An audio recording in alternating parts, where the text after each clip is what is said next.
Hey up, it's Steve from the Old Yorkshire Geek, and welcome to episode 154 of Friday Night Appointment with Fear, FNAF. Where this week we're doing, hang on, where have I put it? There it is. The Conjuring 2, the Enfield case, as it's known in the UK. You know, I didn't realise that until just now. I actually looked on the disc and it says The Conjuring 2, the Enfield case. Never even noticed. But yes, that's what we're doing tonight. But before we start, don't forget to like and subscribe, share the videos, drop a comment, hit the notification bell if you're subscribed already. We're live on YouTube. Let me double check. Yes, we are. We must be, because Windgrace is in the chat saying Conjure D's. What else we're going to say? YouTube, yes, we're live on Rumble as well, and we're live on Twitch. I've checked those. They are fine. Remind me to check the Rumble chat, because I've had to close the windows. Anyway. What else? Explore the description for links for stuff like merch and me books. Amazon Kindle and paperback. Give them a whirl. One's a big thick one, one's a little thin one. Priced reasonably, in my opinion. Compared to what some of the books are. Anywho. What was I saying? Description for links for stuff like merch, me books. My other websites, my other channels, my music channel, and my other channel that is just for like miscellanea that I very rarely put anything on. What else? Become a member of the YouTube channel. You get early access videos and exclusive videos and all that stuff. Emojis in the chat and all that stuff. Is that it? Probably. Right. So and super chats and super thanks would be greatly appreciated. Because StreamYards ain't getting any cheaper. I don't know why I keep carrying on with StreamYards. I signed up to it because I thought, I'll do StreamYards and then we'll have guests on and stuff like that, and then you can have loads of windows and stuff, and I thought I'll sign up for it and pay so I don't have to have the little StreamYards logo in the corner, and then they put the prices up to ridiculous amounts. But anyway, and I don't have guests on because I'm rubbish at conversation with other people. Anyway, right, so The Conjuring 2, the Enfield case, from 2016, the sequel to The Conjuring, which we did last time. Again, taken from the case files of, I'm doing that, Ed and Lorraine Warren. The film is barely anything like the actual Enfield case, but, you know, we'll get into that. I'm not an expert on the Enfield poltergeist case, but I do know that this film is nothing like it. Much like the first Conjuring film, bore very little resemblance to what actually went on in that house, which is in the news, apparently, in paranormal circles. The house being up for sale and not for sale, and then it's being bought and then not bought. It's very, very weird. Anyway, directed by James Wan again. Screenplay by the fellas that did it last time, Chad and Carey Hayes, James Wan and David Leslie Johnson. Starring, as usual, Vera Farmiga, Patrick Wilson as Lorraine and Ed Warren, along with Francis O'Connor, Madison Wolfe, Simon McBurney, and Franca Potente, although she's not in it a huge amount, is Franca Potente. And also, I forgot his name now, Javier Botet as the Crooked Man, which is one of my favourite parts of the film, but that definitely didn't happen in real life. Anyway, at a budget of $40 million, box office of $321 million, because it's The Conjuring, and The Conjuring films always make a ton of money, or they seem to. I think this one's better than the first one, to be honest. Probably because it's based in Britain.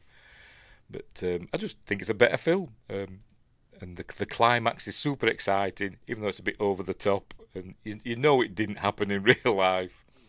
But anyway, right, so we'll get on with it, shall we? We're not going to watch the film, obviously. It's a breakdown and review. We're going to go through it in a series of stills. I may play the odd snippet.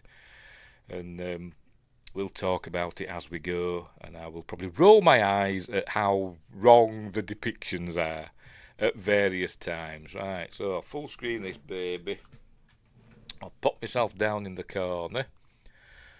If I can find me bits and bobs. Right, where am I going? down in the corner for me. Putting Stevie Nerfle in the corner. That used to be my nickname. Stevie Nerfle. If anybody's watching from the Black Tulip, which I doubt, but anyway, it's me, Nerf. Right, anyway, where were we? I add it to screen, add it to stage, whatever. There we go. It's not Harry Potter, don't worry. It's The Conjuring. For some reason, that cloud formation there reminds me of The Deadly Spawn. Remember that film from the 80s? Which I haven't seen for years and years and years. Is it on? I wonder if it's on Amazon. I'm going to have to look it up. The Deadly Spawn. Apparently it was a super low budget film, but it's ace. It was like $5,000 film or something like that. And it's amazing. With a great final shot. But anyway, that's what that reminds me of. Right, so off we go. We shall begin. There we go. New Line Cinema, blah, blah, blah. Right, so we begin in Amityville. It's set in 1976, it begins in, and then we go into 1977. But we begin in Amityville. There we go, those famous windows. Because the Warrens investigated the Amityville house on Ocean Avenue in Amityville on Long Island. At the end of the last film, remember, it was said, they want us to go do this case on Long Island. And obviously a reference to Amityville, but nothing had happened by that at that time, because the first film was set in 1973, 1974, something like that. So nothing had happened. But anywho, right, so it was telling us that we're hearing Lorraine's voice, Vera Farmiga, talking about this is one of the most profound cases. Church reached out to us for help, but they don't really cover the Amityville case, do they? They cover here at the beginning a little bit. Could they not get the rights to it, to do a film about it? I don't know. Instead they did the Enfield Poltergeist, in which you'd think they did everything according to this film, but in reality, you know how long they spent at that house, how long they spent investigating it? One day. That's how long they were there. Anyway. Right, I thought this fellow was James Wan at first. Maybe he is, I don't know. I don't think he is. I don't know if he's got a name. I'm looking for James Wan, see if it tells us. I don't think it is. I think it's just me probably being racist. I don't know. But anyway, never mind. Right, so off we go. Right, there it is. So setting up some equipment and stuff. There we see they're doing like a seance or whatever. And remember, Lorraine Warren is a psychic medium. I'm doing this a lot because I don't like the Warrens. I've never liked them. From the first time I saw them in like documentaries and stuff, they've always seemed a bit off to me.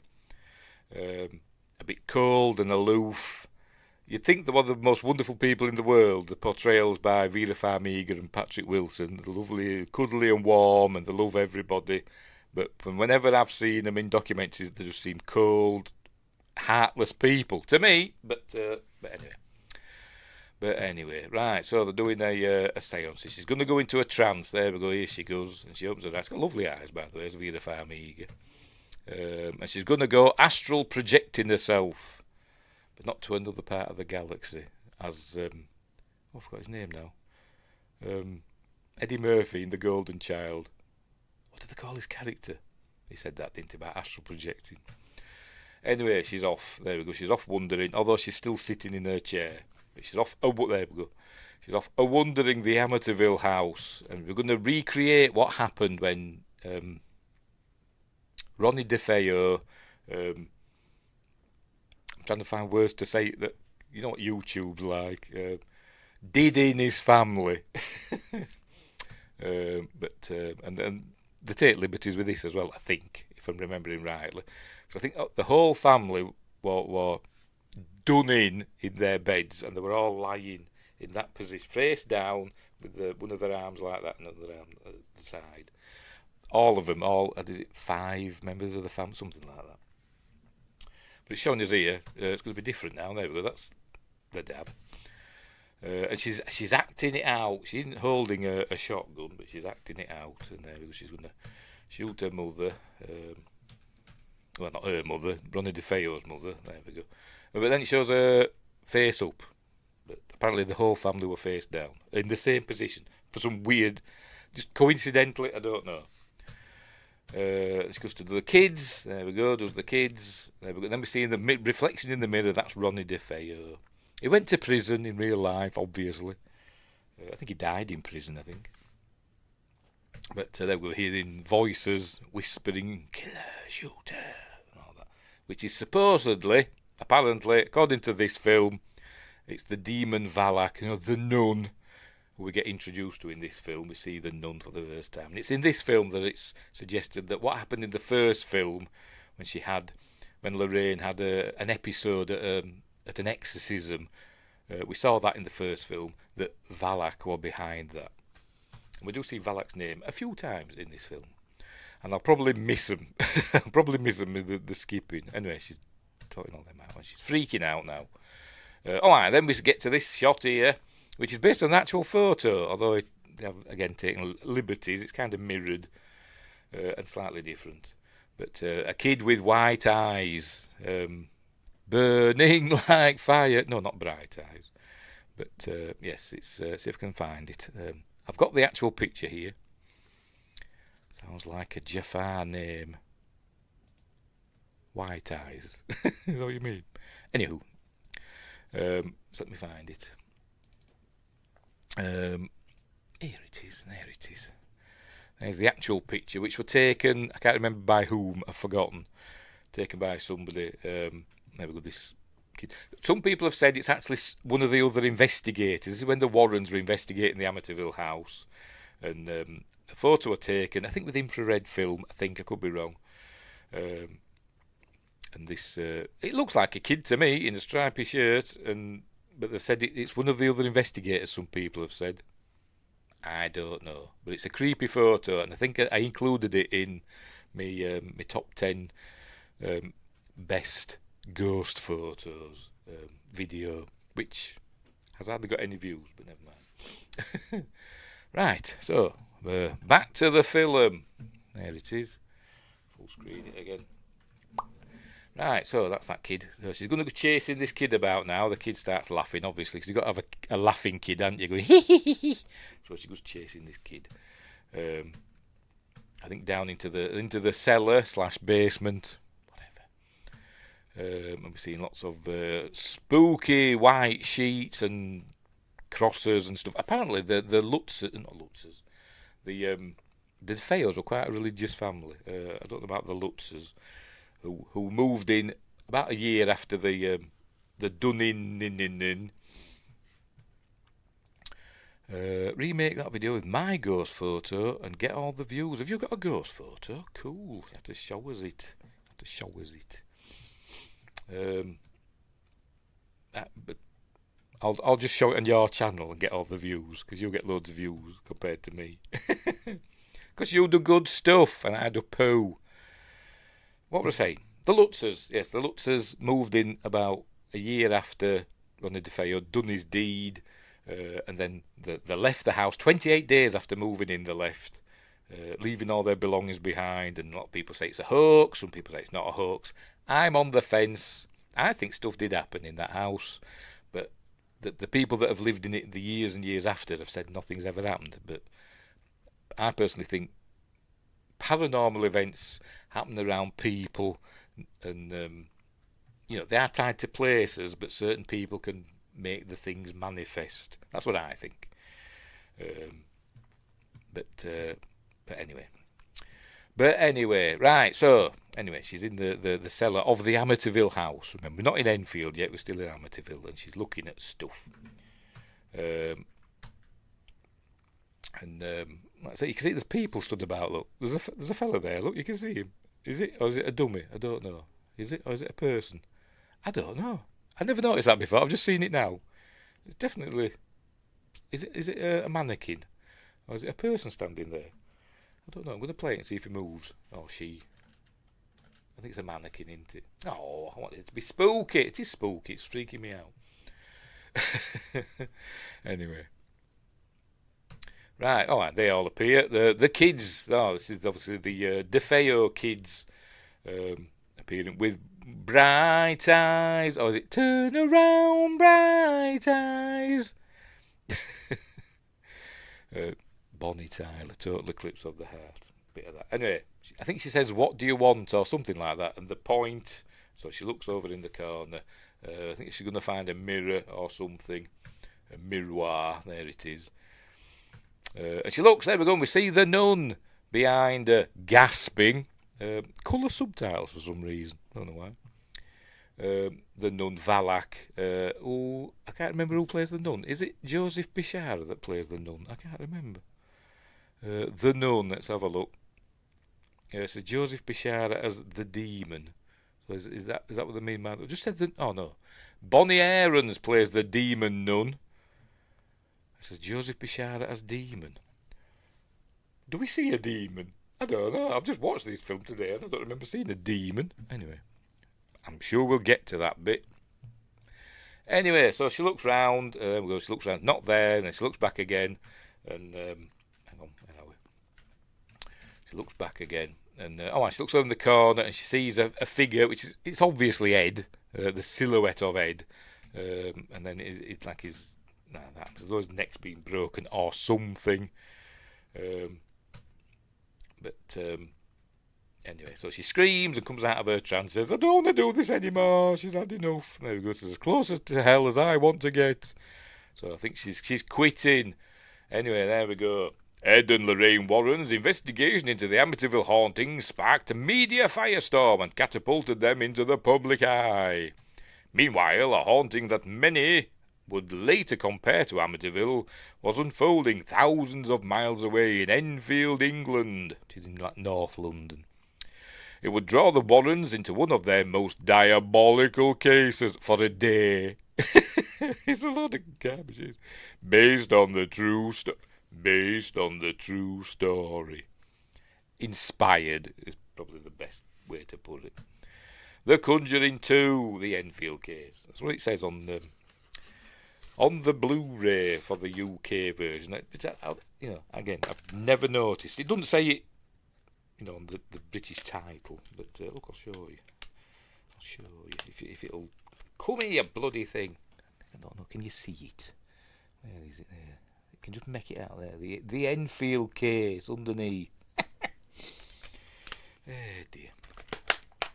Dear. Let's get rid of that. Put you over there, out of the way. Right, where were we? The Conjuring 2. Oh, stop it. Pardon me.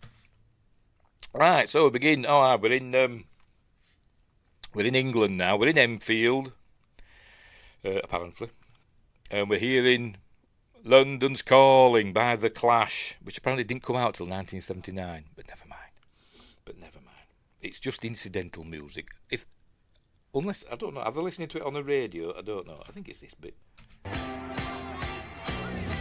Yes, it is. There we see, you can tell it's London because there's black cabs everywhere, and I bet they show a double-decker bus at some point. There's got to be one somewhere, haven't there? But anyway, so we're in London in 1977.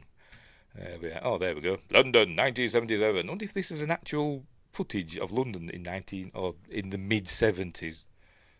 No, because back then, London didn't have many skyscrapers. It doesn't have many now, to be honest, but it's got more, hasn't it? It's got, the Canary Wharf buildings and the Shard and all that.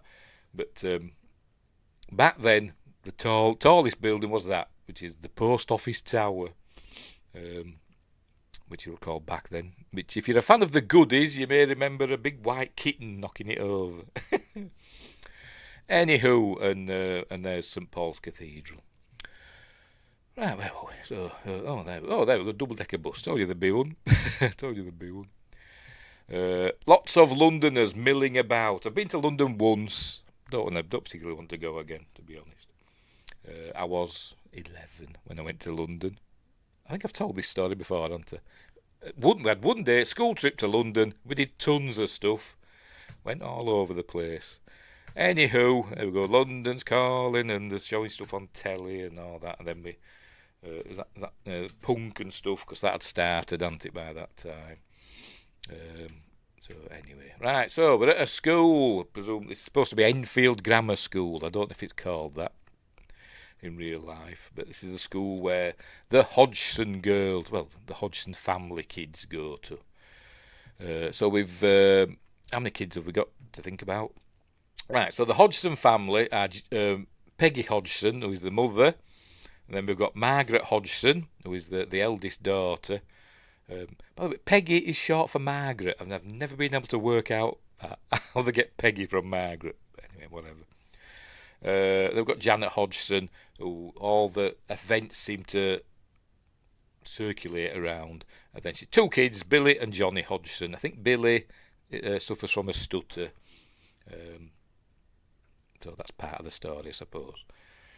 No Mr. Hodgson, it buggered off. Apparently, he had twins with a woman in the next street or something, and so I think they're divorced. I think she says ex-husband, so I'm guessing they're divorced. So that's the family that we're going to be introduced to very shortly. Anyway, all kids. Oh, Parker, yeah, Parkers. Remember them? I had one, but they were blue. I don't remember seeing any like turquoise Parkers. I remember blue and black. Well, they're like dark brown as well, maybe.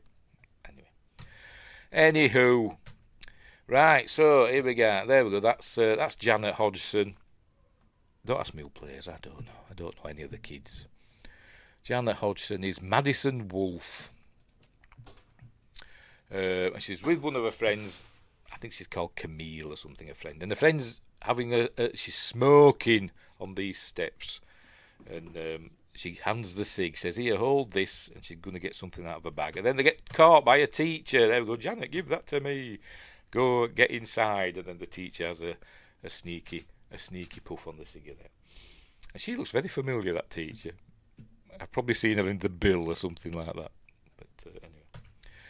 Right, so here we go. They're going home now. There we go. There's, I think that's Margaret, I think. But off they go home. They're getting picked on. There we go. He's getting picked on because he's got a stutter and all that stuff. I don't know why they mentioned that, because it doesn't really factor into it. I don't know. But anyway, here they are. Going to Green Street in Enfield, although it was filmed on Graham Street, according to IMDb. Sorry, Graham Road in Enfield, Greater London.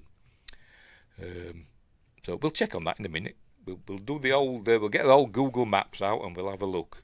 But here they are, running home. They've changed the house number. There we go. They've called it 619. I don't know why. The actual house number is 284 Green Street. But Hodgson Residence. They called it 619. 619 is the area code, isn't it, for... Is it San Diego? I think it is, isn't it? It's also the finishing move of Rey Mysterio, WWE wrestler. Anyway, so they're going there. So it's six in the film. It's 619 Green Street, but in reality, it was 284. And we'll have a look. Can we go back a bit? So look at the house from a wider perspective, because it does actually. Oh, there we go.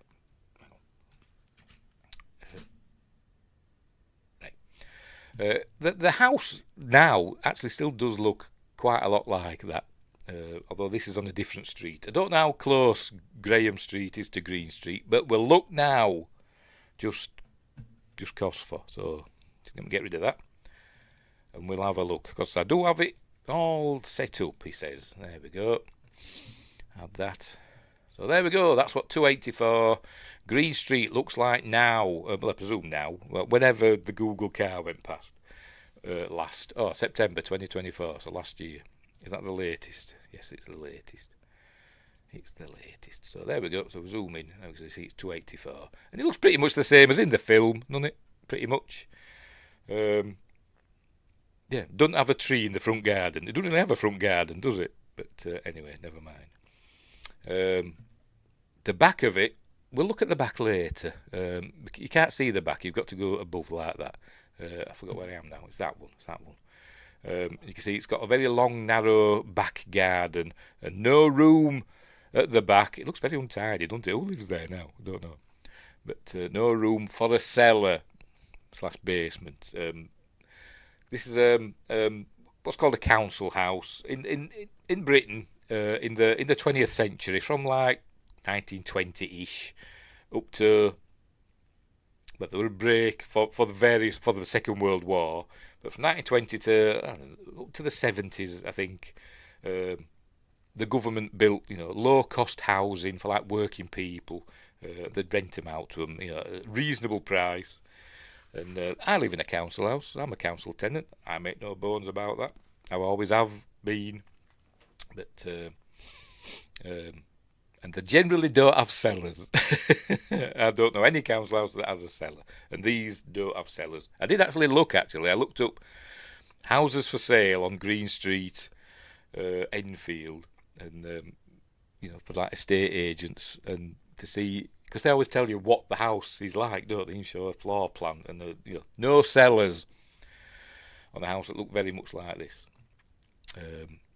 But it's a semi-detached house, I think. Yes, it is. Actually, curiously enough, you can see the house from this angle. I tried to get a more front-on angle, but if you move along one more thing, they blurred it out. And I don't know why.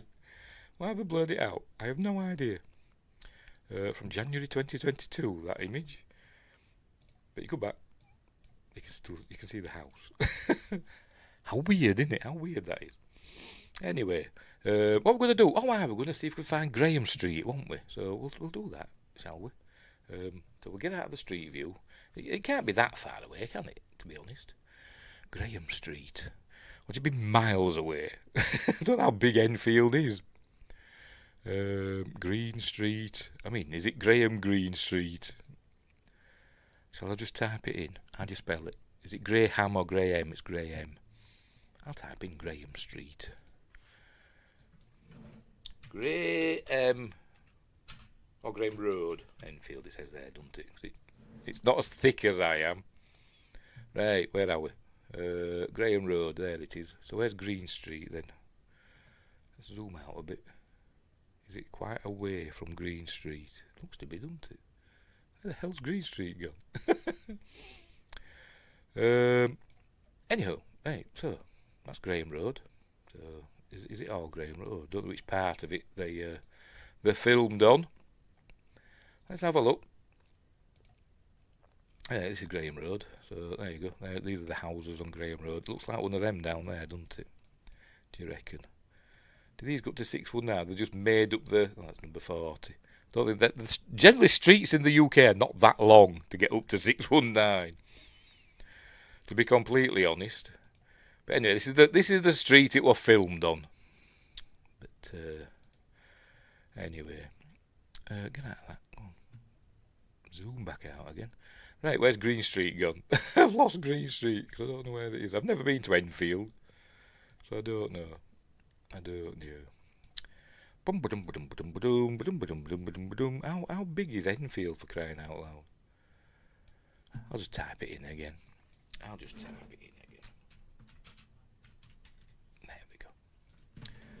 There we go. In map mode, of all things. Where's why can't I go back into thingy? Go away. Oh, there it is.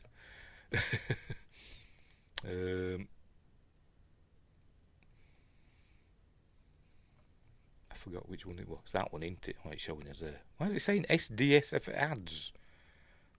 What? What's it talking about? Whatever. Anyway, never mind that. Let's get back to the film. I just wanted to show you the house. Right, so, where were we? The kids are arriving back home at 619 at Green Street. Notice they've got a tree in the front garden. That'll come into play later. It's very close to the blooming house, isn't it? Anyway, never mind. For reasons, there we go, Hodgson residence. The inside is bloody awful. I imagine the real inside of Peggy Hodgson's house wasn't this grim, but it looks blooming awful. Let me look at it. Black marks on the wall. It's like my house, to be honest. It looks awful. And she's supposed to be, she's a single mum. I think she has got a job, but she's a single mum, struggling to make ends meet. And she's got more than one phone in the house. And to be honest, a single mum, a working class family, a single mum living in a council house in 1977, it's unlikely she'd have had a phone. Never mind two. She got one there in the kitchen, and there's another one in the parlour. Well, not parlour, hall, whatever you want to call it. But anyway, never mind.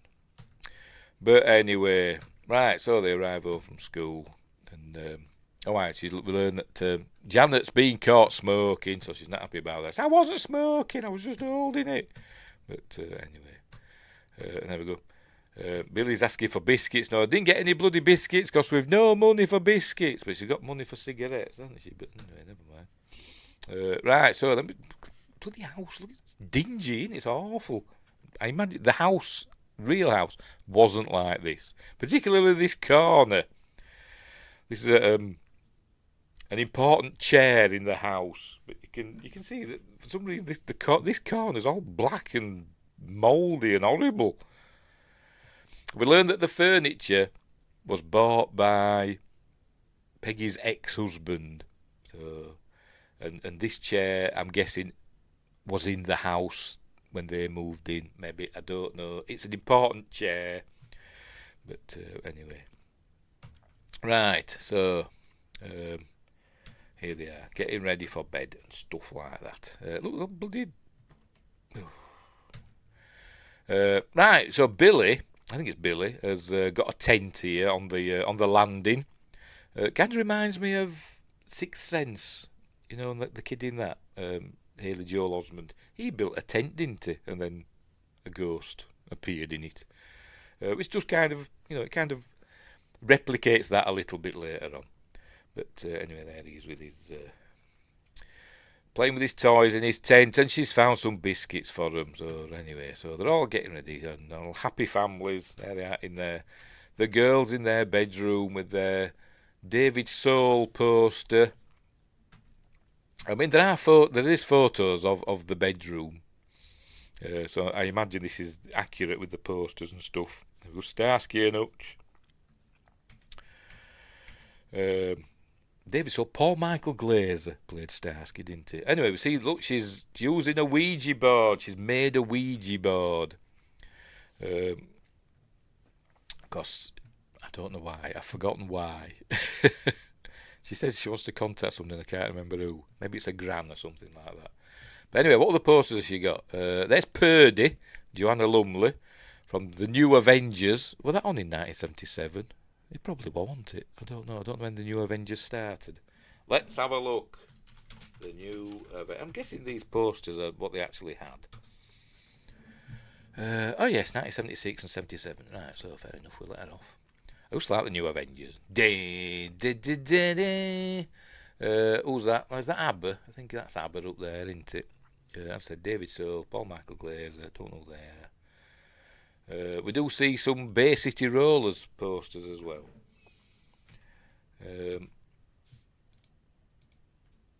But like I said, there are actual photos of their bedroom. But I want to see. I can't remember what she's doing. She's wanting to contact my sister, and I want to know, or just any spirits that I thought she was trying to get in touch with somebody in particular, but I can't remember. Does it say? In the plot recap? No, it just says plays with the Ouija board. So this is how she's getting in touch with the spirit in the house, which we later learn is called Bill Wilkins. And there's the basic rollers, posters and stuff, and the football. Is that Kevin Keegan? Could be. Liverpool and England. I think of a Liverpool, and to Kevin Keegan. Anyway, so here we go. So I don't think anything happens, but she puts it under the bed. There we go. And it lingers on it for quite a long time. You expect to see it move, but it doesn't. Right, so we're getting views of the house, the quiet house at night. But then Janet starts having nightmares, starts talking in her sleep, and... that's not yet, though. She's asleep, and then close up on her, we hear like a thud, like a weird noise. I don't see it blazing. Yeah, we hear that noise. And she's teleported. There we go. She's in the front room next to the spooky chair that had her thrown out. I mean, it's bloody awful, isn't it? It's knackered. When does anybody actually sit in it? I wouldn't sit in that. But anyway, she doesn't know how she's got there. But then Margaret wakes up. And there's this loud banging on the door. So she gets up. They go pounding on the door. And Janet comes. She thinks it was Janet. Janet says it wasn't her. So anyway, they think nothing of it. Just a weird night. She thinks she's sleepwalking. Does Janet? Right. Next morning, you see the back of the house. It's huge, isn't it? Look at the size of it. With the cellar that's there, but the back of the house, it looks nothing like that. I mean, I showed you it, didn't I? There's no room for all this, and it definitely doesn't have a cellar. I don't know if the house on Graham, whatever house they used on Graham Road, had a cellar. I bet it did. What have done. But anywho. Right. So there she is. This is Peggy with her friend from across the street, who's also called Peggy. Everybody's called Margaret in this film. Peggy Nottingham from across the street, going down into the cellar, the cellar that's even more dingy than the rest of the house, which I suppose fair enough, it's a cellar, the non-existent cellar where the washing machine is. That's not a British thing, but never mind. You can tell Americans have written this.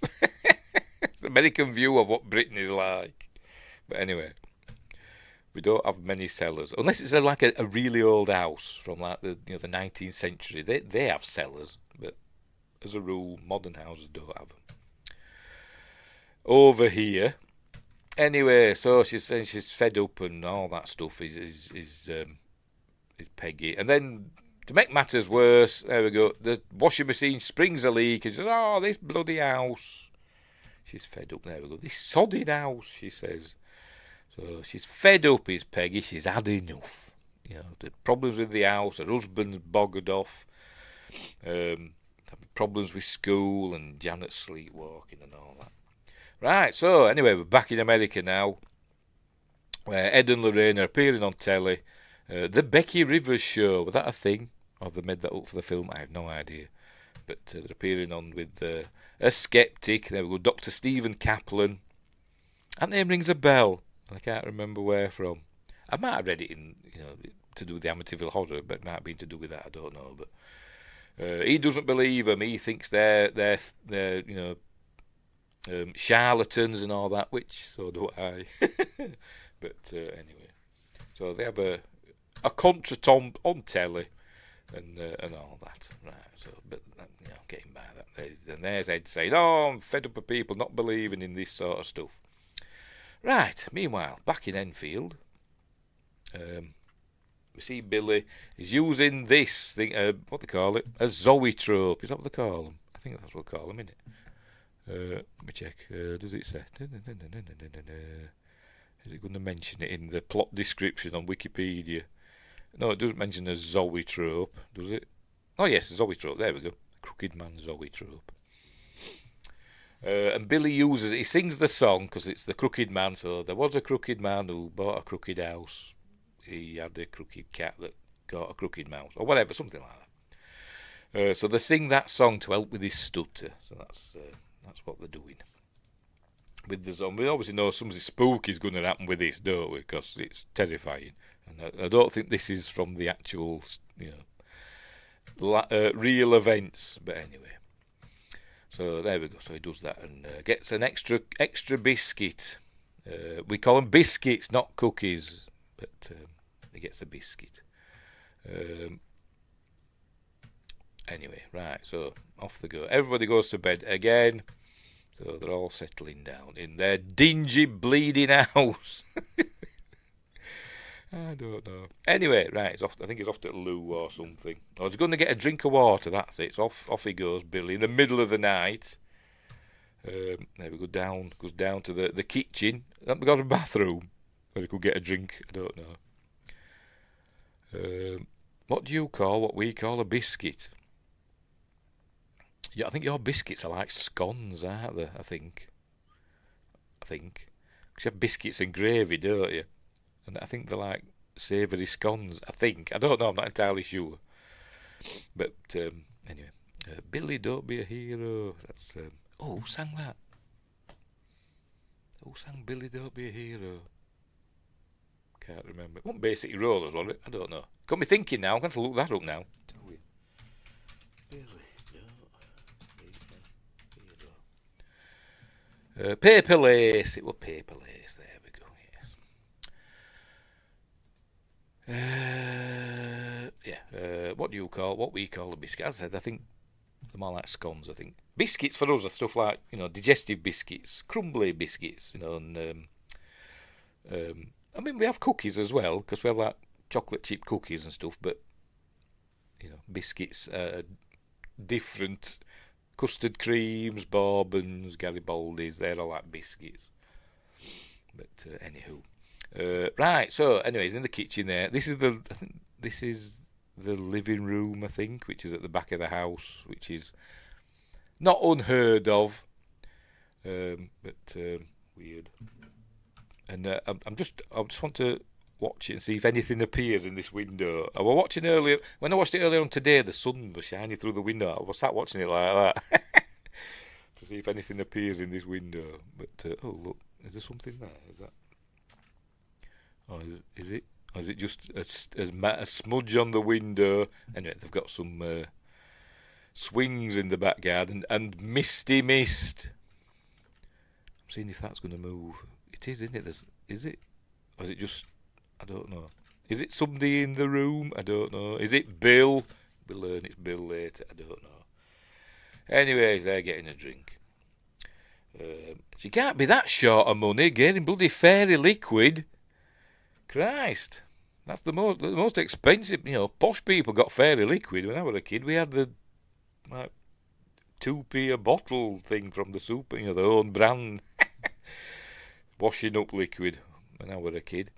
And used to save the bottles after and fill them with water and use them as guns. No super soakers and all that when I was a kid. To use a washing up liquid bottle. Anyway, right, he's having his drink. Oh, and he's going to look out at the spooky swings because one of them's moving by itself and the other one isn't. So it's not just the wind because then they'd both be moving, probably. So that's him looking. I'm going through... Oh, no, I thought something was going to happen in the other window. Right, so I think this is where she's talking in her sleep. She's going, oh, no, stop it, give over, and all that stuff. And... crying out in her sleep. She wakes up Margaret and then she starts talking in a man's voice. I'll go back a bit so you can hear what her man's voice is like, although it just sounds like a girl going, I've got a man's voice, like that. But anyway, this is my house.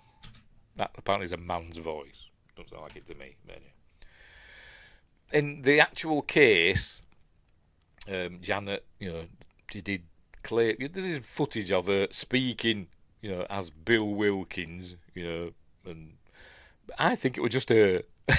I think, there is stuff that happened because other people have witnessed weird things happening, even the police, which we'll get to. But I think some of the stuff she did herself. Ghost Watch, by the way, the BBC's Ghost Watch film, is probably a closer representation of what happened in the Enfield poltergeist case than this film. But anyway, never mind. Anyway, she said, this is my house, you're trespassing and all that stuff. And she said, no, who are you talking to? But obviously nobody there.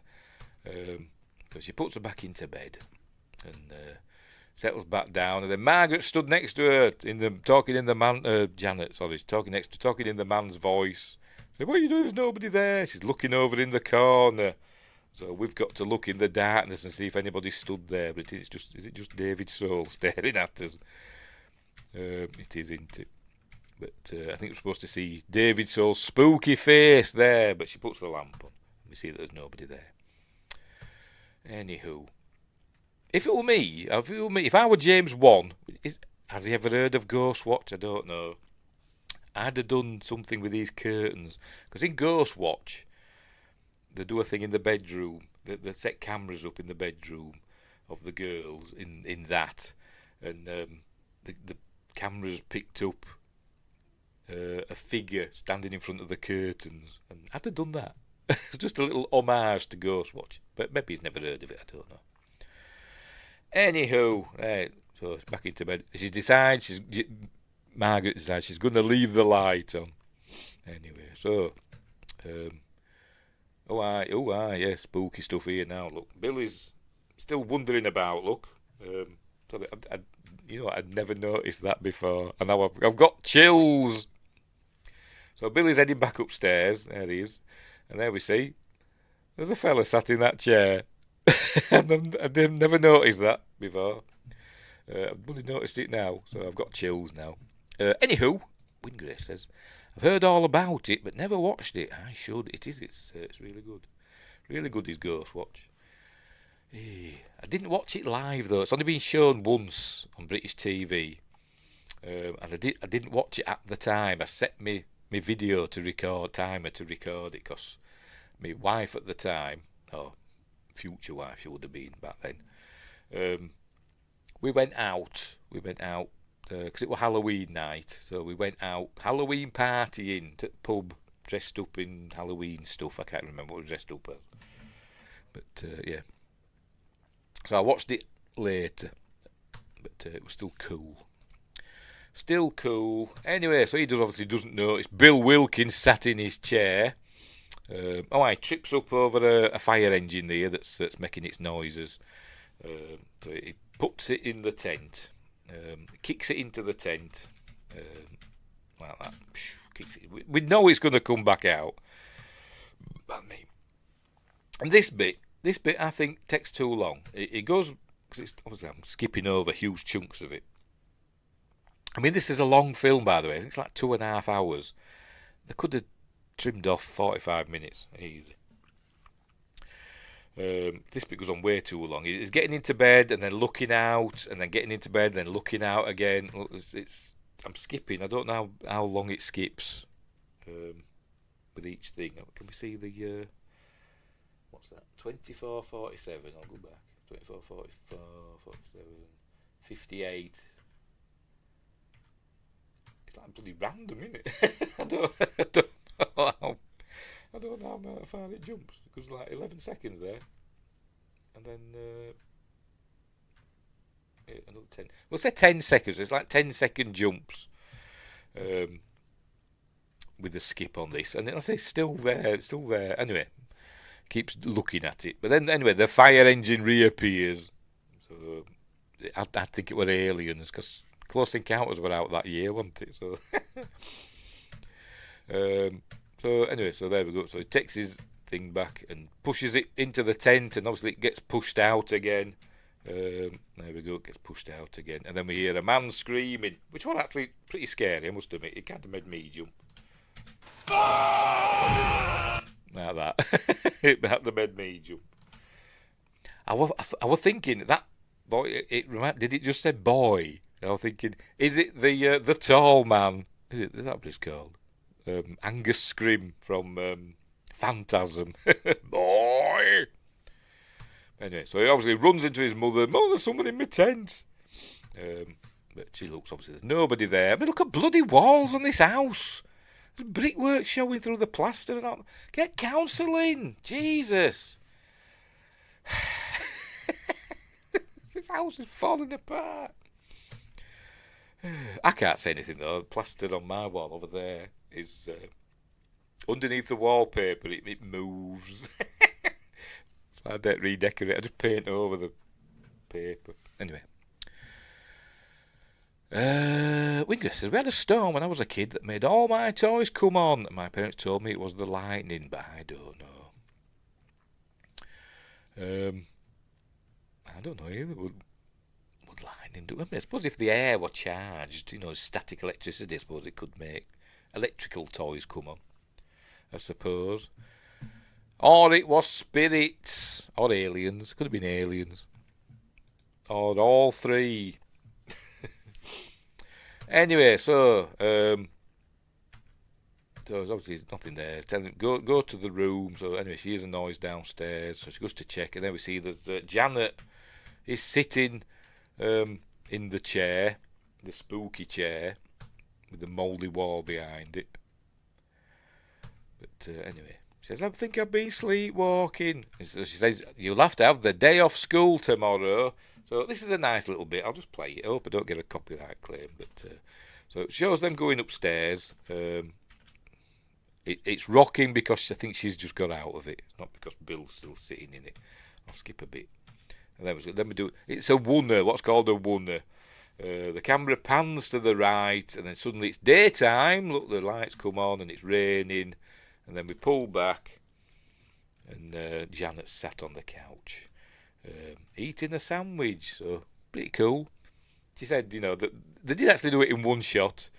She said, did the actress, the actress that plays Janet, that she went upstairs, and then as the camera was panning, she came running back down, and under the camera, and sat on the couch.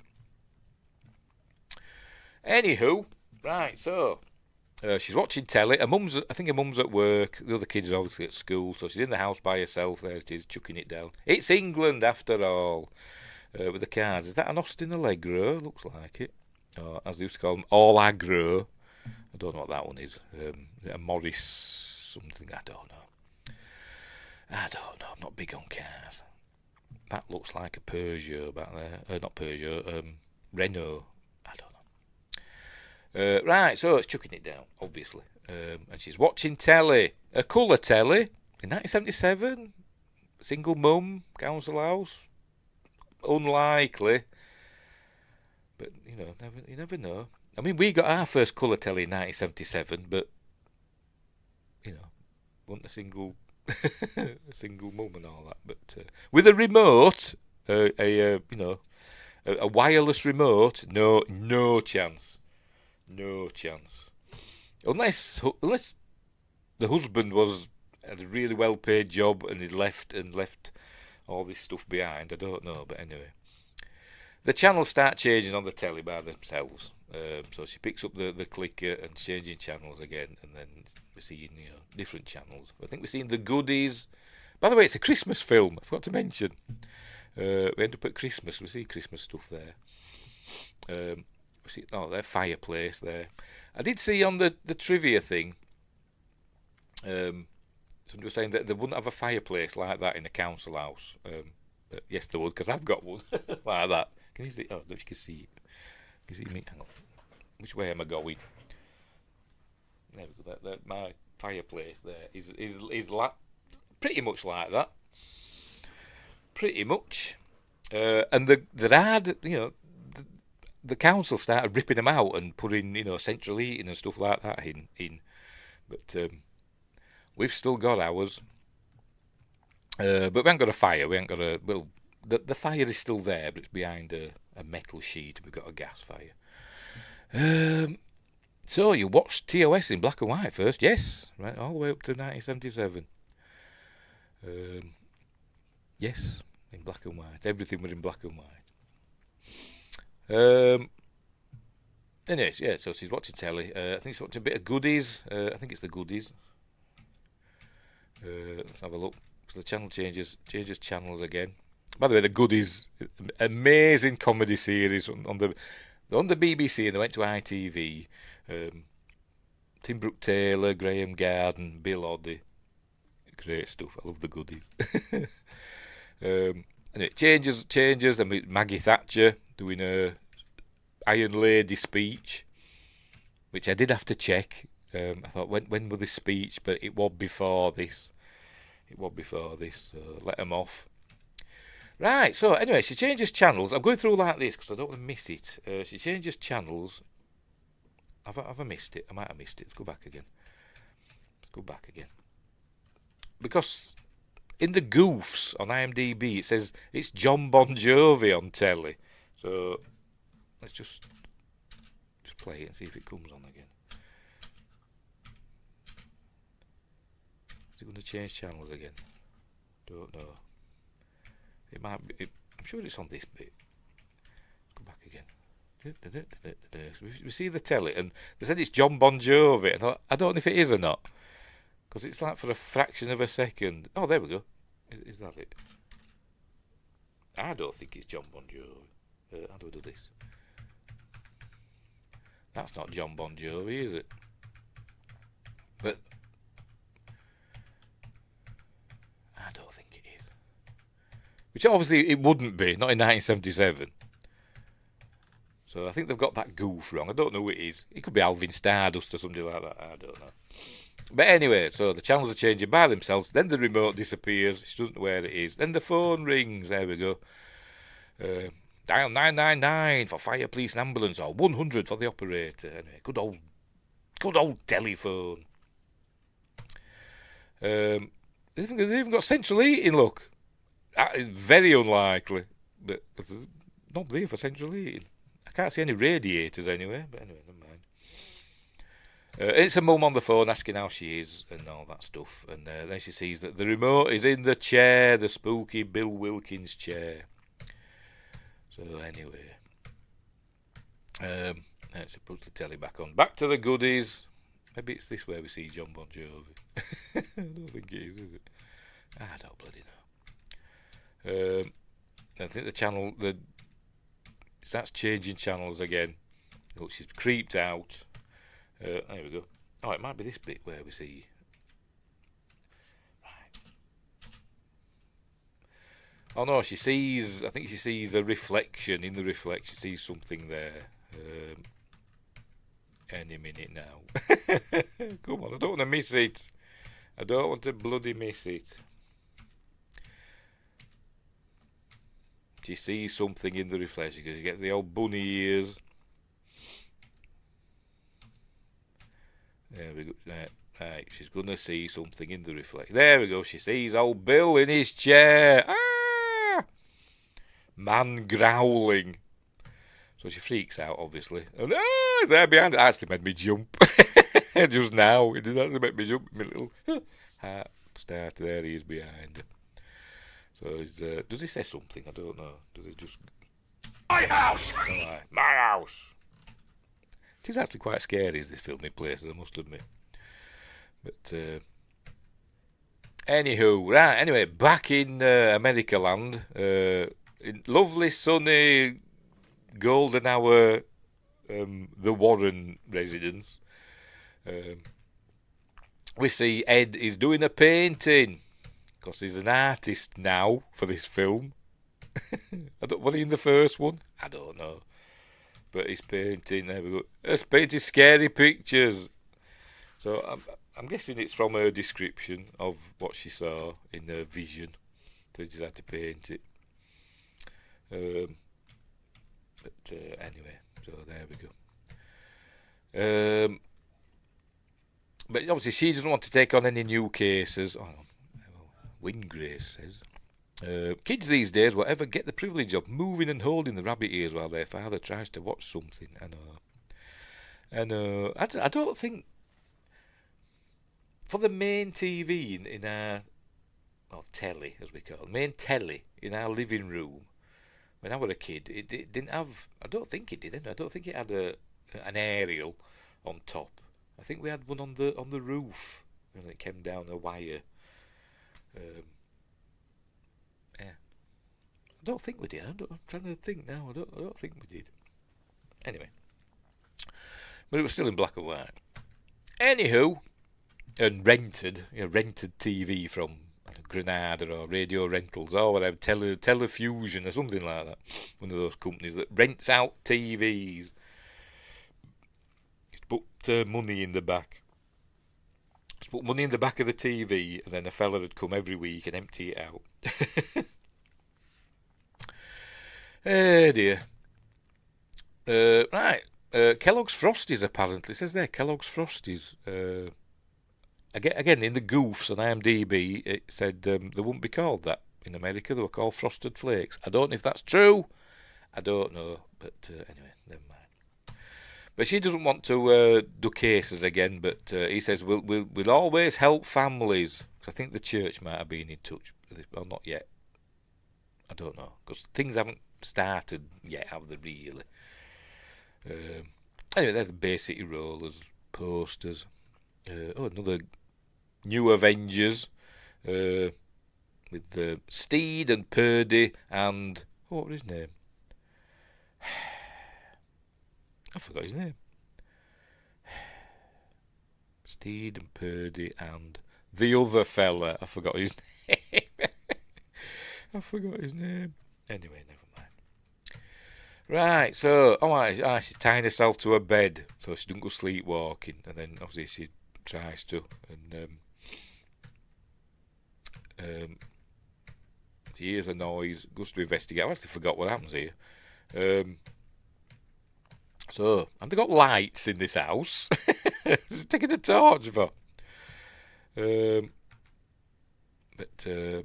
She hears footsteps. She hears footsteps. I'm trying to remember the name of that fella from the New Avengers now. Does it give me a G? I can't remember. Anyway, she hears footsteps, so instead of getting out of bed, shutting the door or whatever. Actually, no, she does. She shuts the door. I've just remembered. She shuts the door, because we'll go back. She runs into a room. There we go. Shuts the door, puts a chair up against the door handle. I've always wanted to do that, and I've never. I think I tried it once just to see, because it always works in films.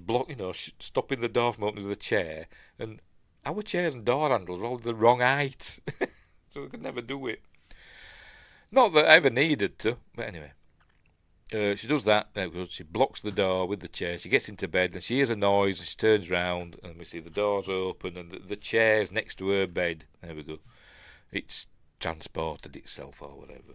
Then she hears footsteps coming up the stairs or down the landing, and so she just hides under the covers, which you do. I did it myself when I was a kid when I saw my two ghostly figures. I hid under the covers. I didn't have a torch with me though. Looking at some of the other posters. Who's that up there? Is that Bay City Rollers again? Probably. Anyway. No David Cassidy. I remember my sister.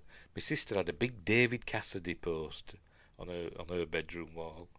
And I think my brother stuck a smiley face sticker on his nose, and she wasn't happy about that. Dear. Anyway. So we hear the footsteps going towards her. She's hiding under the covers, and just pulls the cover off her like that. Man yells, so she's freaking out. Margaret wakes up, and but there's someone in our room, and she don't believe him. Obviously, she's looking round, and nothing's happening. She says, "Look, I'm fed up of this now. Back to bed, the lot of you." But then this happens. Oh no! So now they know something is amiss. They have spooks in their house, so they go running out. They go running out of their house and across the road to the neighbours. This actually brings it home to me, because when Aidan were a baby, my son, he was only a few months old, so it was 1992. We lived in a house that I think was astonishingly haunted. I even wrote about it. It's on my website, Our Night of Terror. Stuff happened this one night. That happened more than one night, but there was one night in particular that we actually did this. Gathered up my son and my wife, my future, my wife to be, and we actually ran across the street, because my nephew and his girlfriend and their kid lived across the street, and we actually did that. We ran out, went over to theirs, and stayed there at theirs until the next day, to be honest, because weird stuff happened that night. It was a scary night. Our Night of Terror. On my website, mercuryrapids.co.uk, in articles. Look in there. Anyway, so they go running over to the Nottinghams, Vic and Peggy Nottingham. They were saying, weird stuff's happening, I don't know what's going on. Learn that their dog has got a bell that he rings if he wants to go out, so he goes to let the dog out. And then the police arrive. Here they are, in a little police car. Yay! And we learned that Vic had called the police, saying, well, if there's somebody in your house, police should go. So the police have a look round. Obviously, they don't find anything. And they start hearing knocking and like dragging noises. So that's what they're doing there. They can hear these noises going on in the house. So the policewoman, there we go, she gets up on a chair from the kitchen and she's listening. And she says it's coming from inside the walls. So it must be the people what do they call that film? People under the stairs. It's Everett McGill. Anyway, so she says, oh, it's in the walls. And then, as she gets off the chair just moves by itself, thusly, in a minute. All right, she says, is it mice? A big bloody mouse. And then, for God's sake, do it. There we go. The chair moves back into the kitchen. Which I don't think it did in the real case, because the police did go that night in real life, and they did say that I can't remember if it were a chair or something else, but something did move in front of them. They said that it did move, but I don't know if it moved in two directions. I don't know, but it is on film. If you look it up, look up documentaries about the Enfield haunting. You'll see the policeman and the police lady. The WPC speaking. She's got a frightfully posh voice. I don't know if she's put it on for telly, or she does have that terribly posh voice. The policewoman. But anyway. Wingret says, I had a half-asleep moment a few weeks ago when I thought there was a dog in my wall. Crikey. In your wall. Oh, like on there, but in the wall. I mean, you could just... what could you hear? Like whimpering, like a dog or barking or something, or growling, or I don't know. But sounds disturbing. It's disturbing.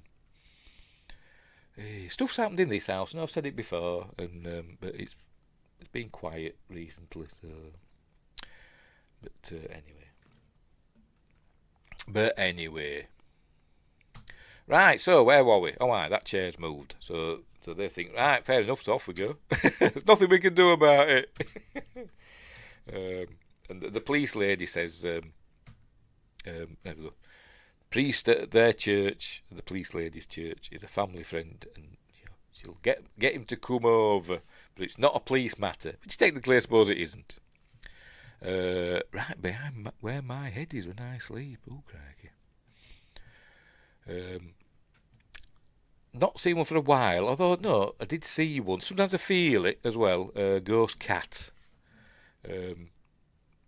Often when I'm washing up in the kitchen, more often than not, or sometimes in the bathroom. Sometimes I see ghost cat out the corner of my eye, and my cat's nowhere around. Or sometimes feel the cat, the we feel them rubbing up against you when they wrap the tail around your leg and stuff like that. Sometimes feel that. But that's all that's happened lately. Anyway, so the police can't do anything, obviously. So right, I think this is where the Warrens get involved in a bit, but not yet, because she's doing something. This is a Bible that I think it's a Bible. Yeah, it's a Bible that Lorraine's got that she's, I don't know, making notes into. I don't know. And their daughter, whose name I've forgotten, but who apparently would be fully grown by this point. I've forgotten the name. Where is she? Warren. Judy Warren. I read somewhere that she was born, she'd have been an adult at this time.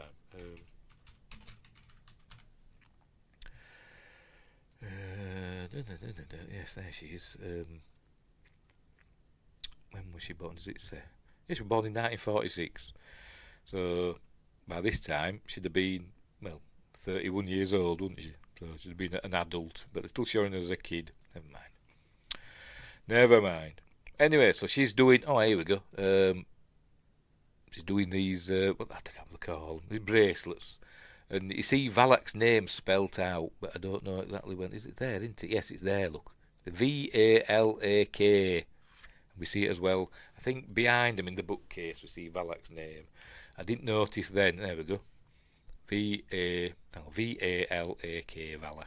But they're not noticing it because they don't know Valak's name until right at the end when they've got to deal with her. But anyway, another bit here, right? So she's doing that, and then we're going to get a spooky bit because Valak's going to walk behind her. You see through the slats. I think I've missed it now, haven't I? I think I bloody missed it. Here she goes. There she goes. There she goes. She walks behind her. Look. Ah! She just like gets a sense. What was that? And then she looks up. And she says, "Mum, who's that?" And he's pointing down at the end of the hallway. I'd be like, "It's nobody, love. Let's just go." That's what I'd be saying. If I saw that standing at the edge of the hall, thank God I don't have a hall in this house. Halls are trouble. Thank God we ain't got one. Anyway, so obviously she just goes to investigate, and obviously it's not there, but there is the painting. That's the painting that Ed were doing. That's not Valak.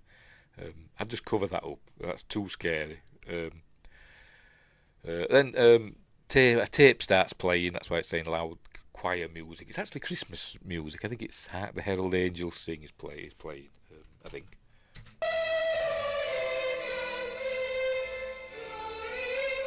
Yes, it is.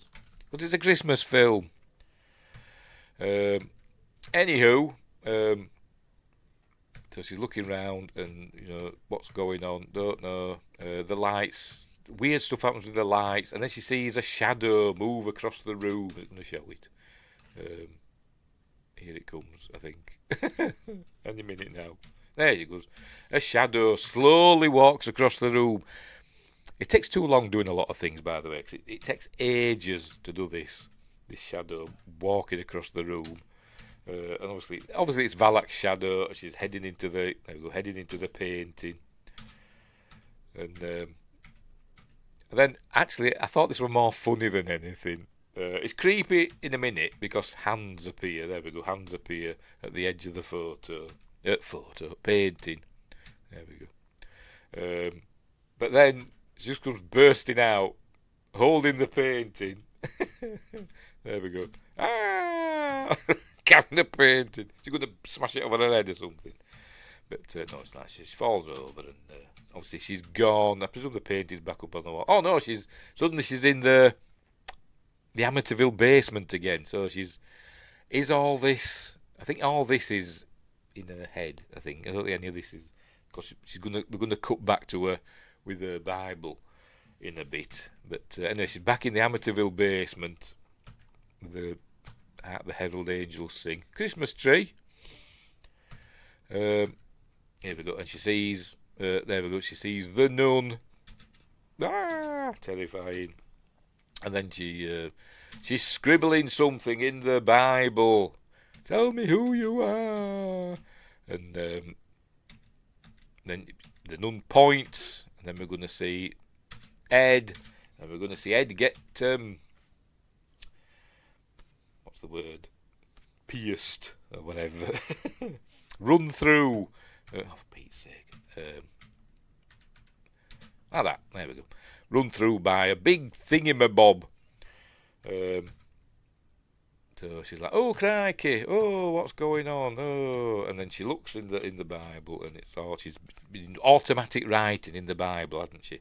I wonder what she were writing. Sorry, I'm just going to see. Does it show us the bookcase behind? Is the name still on there? Yes, it's still. I wonder what she were writing. Palak. Anywho, back in England, Peggy Hodgson is heading back. They were all the rage, weren't they, back in the day for women to wear? I don't know if a woman her age would wear one, but they're usually grannies that wore the plastic rain things. Anyway, there we go. This fella jumps out of his Ford Transit, whatever it is, and he says, it's from the local TV or whatever, or local newspaper, and says might be the only way to get help that you need. Says she don't want any publicity. So it might be the only way to get the help you need. So they end up on telly. There we go. And this is actually stuff that is on the record. There were stories of a lollipop lady, school crossing thing, that she did see.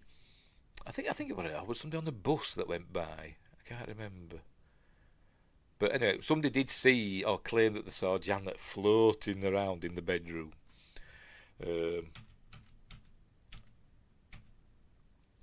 This fella, Graham Morris. I'm sure this happened later. I thought Graham Morris went in with the news crew. I mean, it might have been with these, but he got hit by a Lego brick. Stuff were flying about in the room, and he got hit by a Lego brick.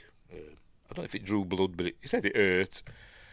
And there's the police saying that they saw a chair move several feet in real life. She had a very posh voice. She had got a posh voice. Chair for wires, but could find nothing to explain it. She just sounds like a regular policewoman, but in real life, the real life one, we could find nothing to explain it. Anyway, whatever. Right, there's oh God, I'm a blanking. Why am I blanking on names? I hate myself. Morris, what's his face? Morris Gross. There we go. Morris Gross. Who is the man? He did the real investigation. Really, the thorough. There were Morris Gross, and there were. I don't know if he's in this film, to be honest. No, he ain't. I forgot his name. I'm gonna have to look it up now. Like a very posh double barrel name, and I'm blanking.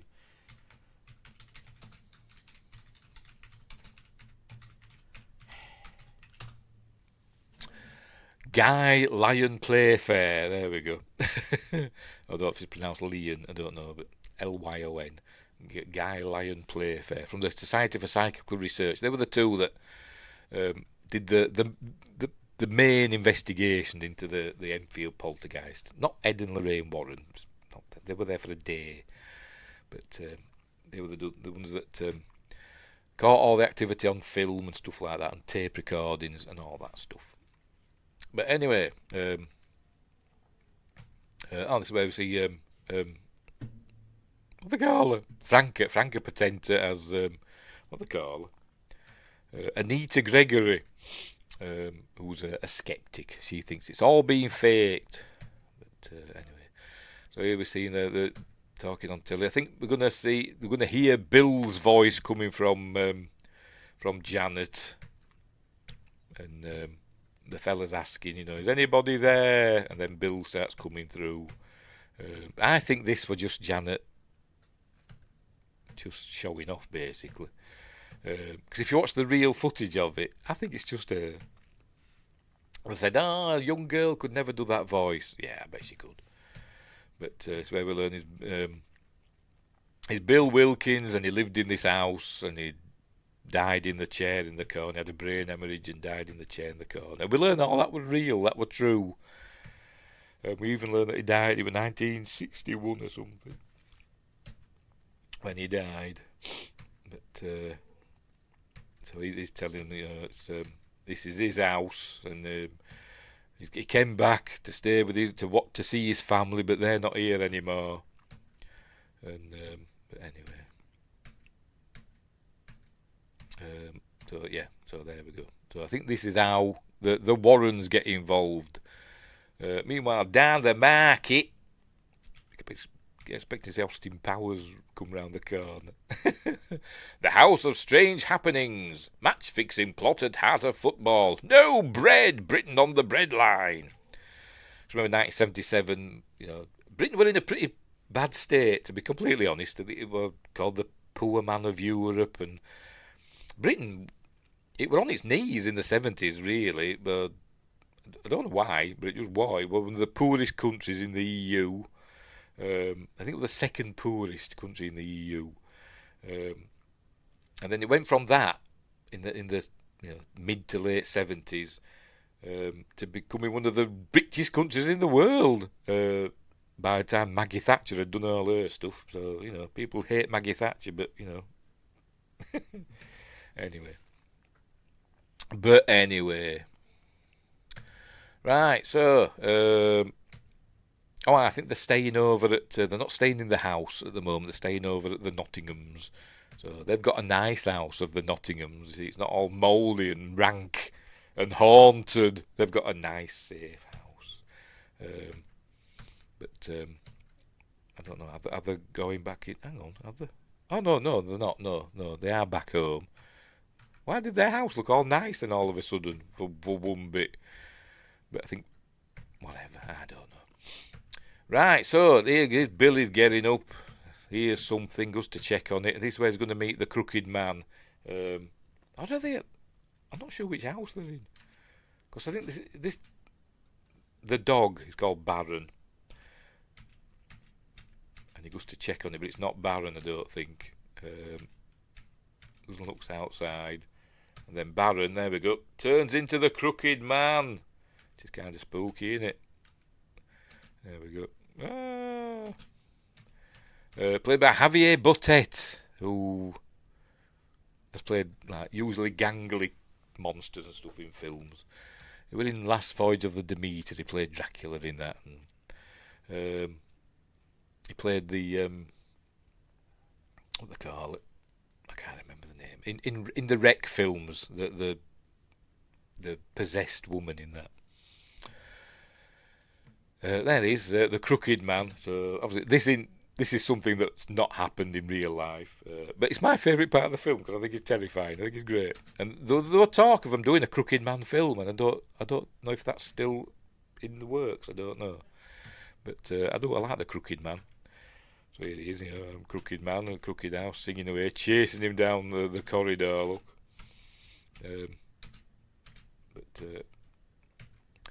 anyway. So, suddenly, the noises and stuff's happening, look, and it's all terrifying. I don't know what's happened. Janet collapses. Does she do something? Is she floating or something? Yes, I think she is, isn't she? They see Janet and she's floating. There we go. I think she was, anyway. Was she? Maybe not. Don't know. But they were getting an ambulance, and this is where they're listening to. Who they're playing it for? Oh, there we go. The church has gone to visit the Warrens, playing them the tape of Janet being Bill Wilkins, and so Ed wants to go and help him, but Lorraine doesn't want to go and help him. This is where he says, we always help families.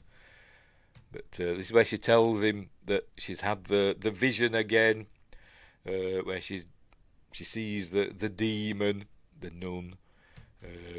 But then she tells him that something that she's not told him before, that she sees his death. And it's what she'd see. She saw it in Amityville and she saw it before in the first Conjuring film. So she don't want to see him die, obviously. Anyway, they go to London. Here we are. So we see now it's nearly Christmas.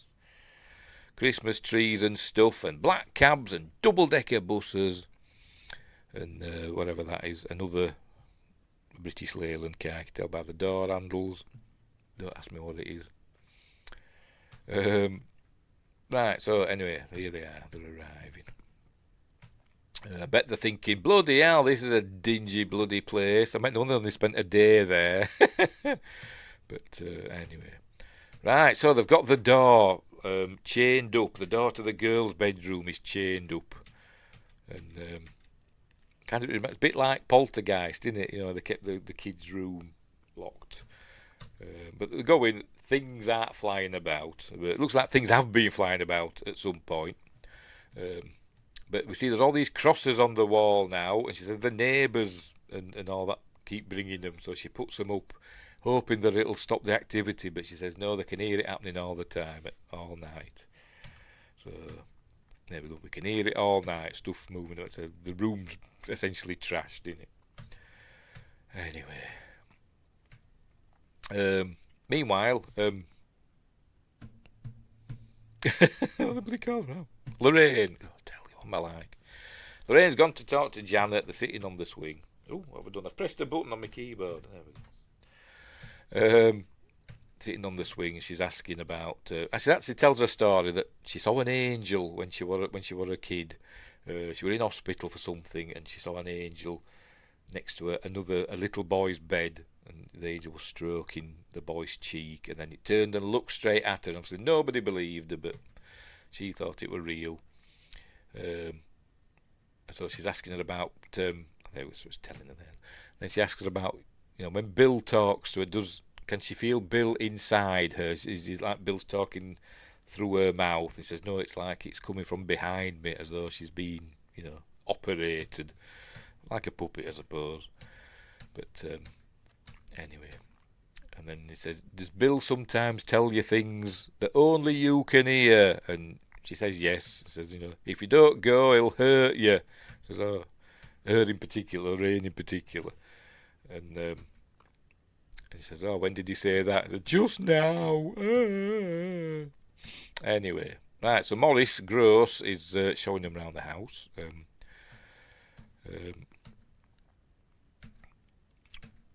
I think this is where it's kind of suggested that it's where we learn about that her ex-husband's buggered off, and he's saying that obviously it's hard on the kids with the dad going, so he's saying stuff like that. Negative entities feed on all this sadness that's in the family and all that stuff.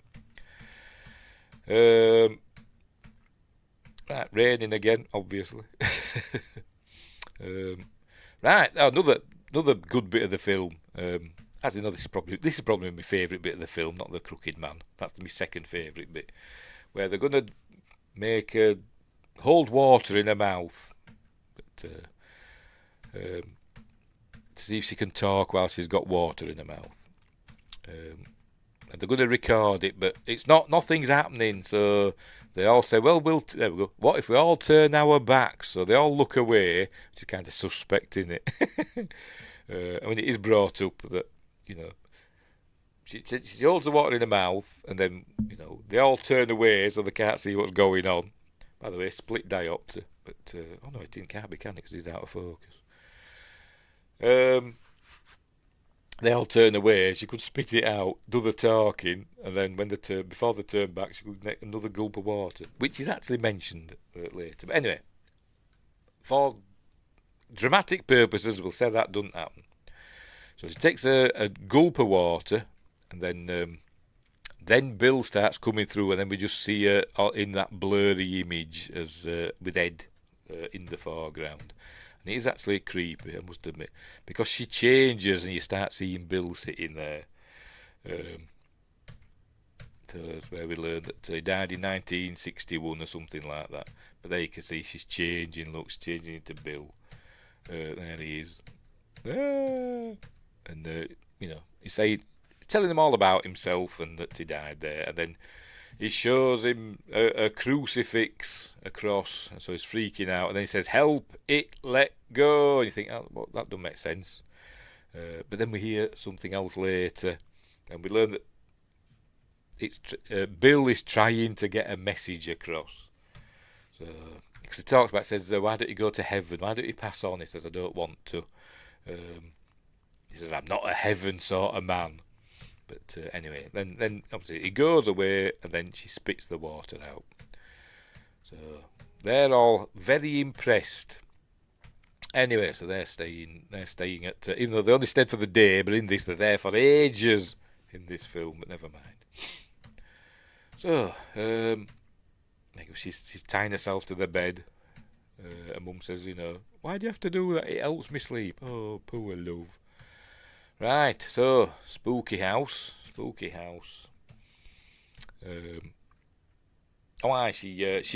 shows a teleporting now, I think, this bit. I've missed it, haven't I? I've gone too far. She's lying in bed. There we go. She's lying in bed, and then we hear the noise, I think, and suddenly, even though she's tied to the bed, suddenly she actually teleports into her room. Remember, which is locked. Her room is locked with a chain, and so she wakes up and she's in her room. There we go. She's actually on her ceiling, looking her room. I think. Or she's in her mother's room. Can't remember. No, because I think she goes up through the sea. I don't know what happens here. Now I'm confused. Oh no, she's on the living room ceiling. There we go. And she sees Bill sitting in his chair. Look. And then she goes up through the ceiling to her bedroom. That's what happens. That's what happens. They're going to show it in amazing visual effects. Here he comes. Look, scary old Bill. Who plays Bill? Bill. Where are you? Bob Adrian as Bill Wilkins. So there you go. Anywho, got to mute it. Where's he going? He's going off somewhere. He's whistling as well. I wonder if he's whistling. I don't know. It says whistling continues. What's he whistling?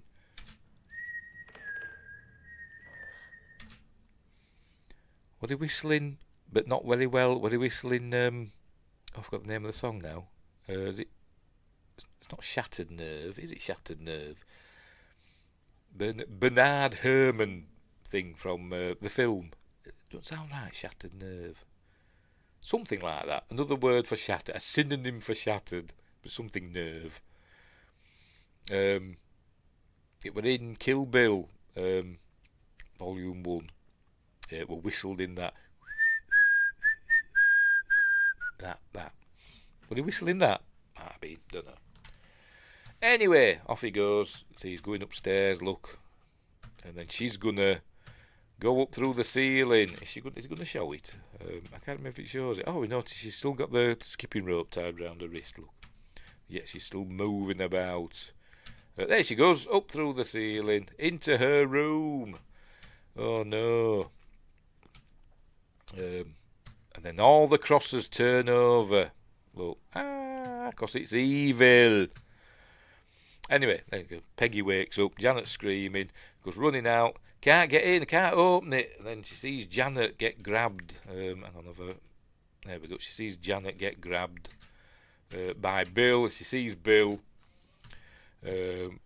Get the key, got the key, they get in and they see that Janet's been throttled by the curtains. Anyway, they save it, obviously. I thought, actually, when I watched it earlier, I thought, actually, that window had been smashed, but it hasn't, has it? And all the crosses are back to normal now, so who knows? Who knows what's happened? Right, so... Oh, yes, I forgot to mention, Janet had been bitten on her shoulder. She had a bite mark on her shoulder. Does it show it? Does it show? We do see it later. Oh, there we go. Yes, I thought let's see a picture of it. So I don't know. Can you bite yourself on the shoulder? I suppose you can, can't you? But the tooth marks don't match the kids' teeth. And it's too big for one of the children.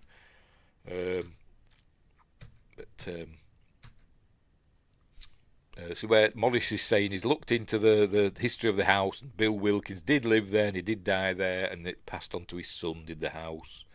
They talk about homeowners, the owner of the house, but I don't think there would have been owners, there'd have been council tenants. Anyway. And there's Franca Potenta, I forgot the name, Anita Gregory being all sceptical and saying it's all made up, she don't believe it. But then he's got pictures of her levitating.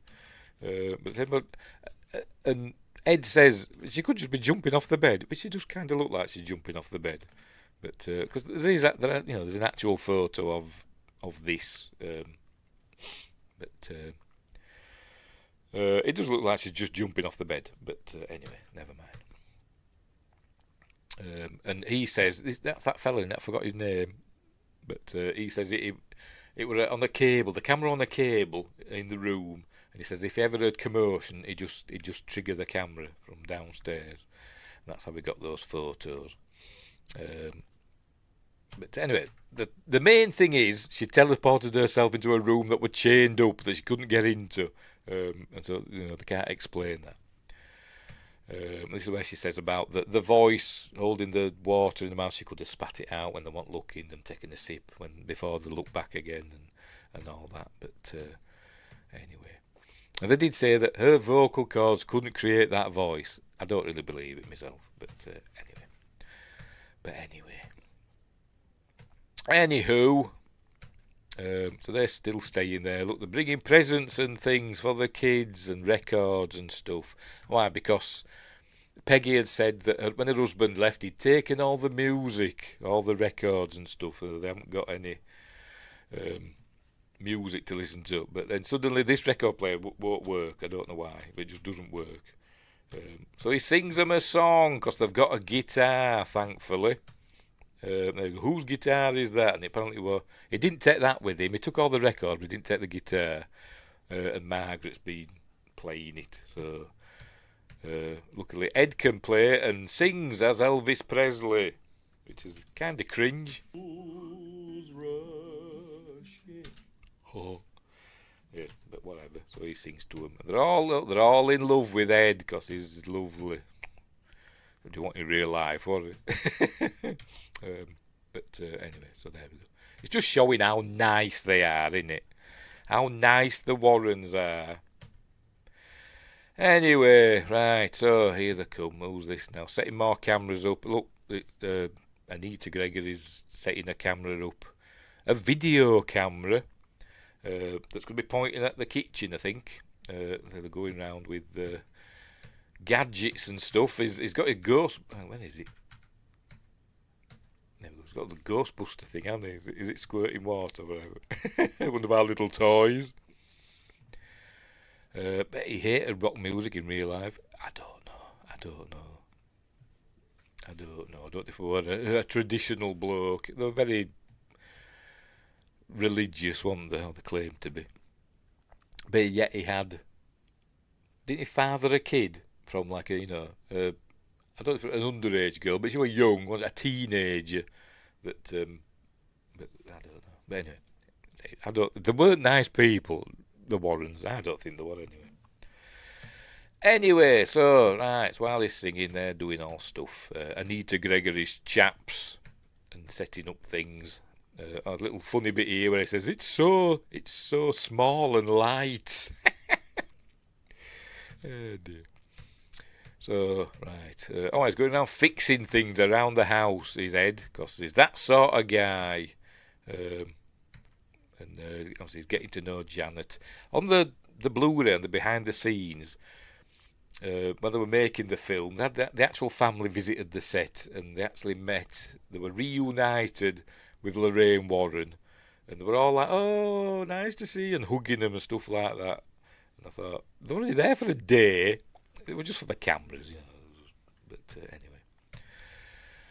But anyway. Right, so there we go. He's going to check the washing machine. Apparently the cellar's flooded, because the washing machine earlier on, it was spewing water. So how bad can it be? So he's going down into the cellar. He's going to see how bad it is. There you go. Lots of water in the cellar. I mean, look at the size of it. The cellar that didn't exist. Anyway. I think this might be Maurice Gross telling about how he got into the Society for Psychical Research. His daughter died a few years earlier. I think she was in a car crash, I think.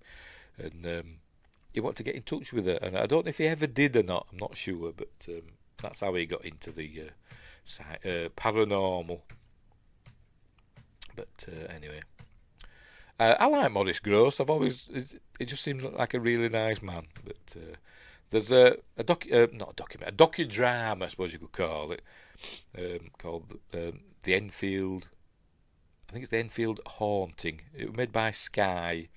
It stars Timothy Spall as Maurice Gross. That is really good. Smiles better than this.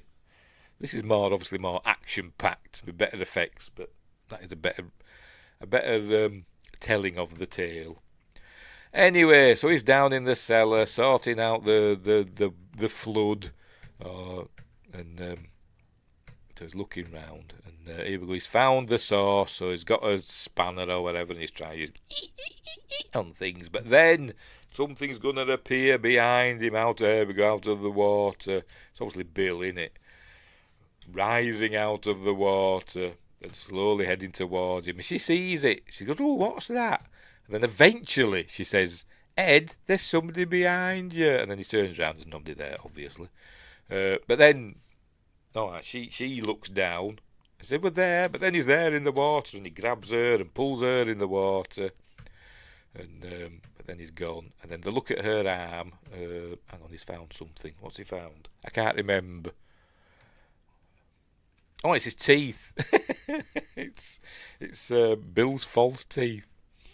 And we see that Bill bit her on the arm, and he's gonna. There we go.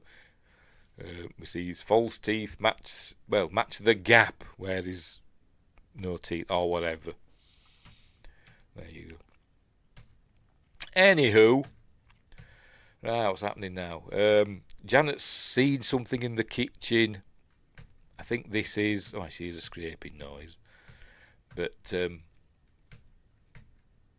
this bit here is, I think, where she's supposed to have faked something.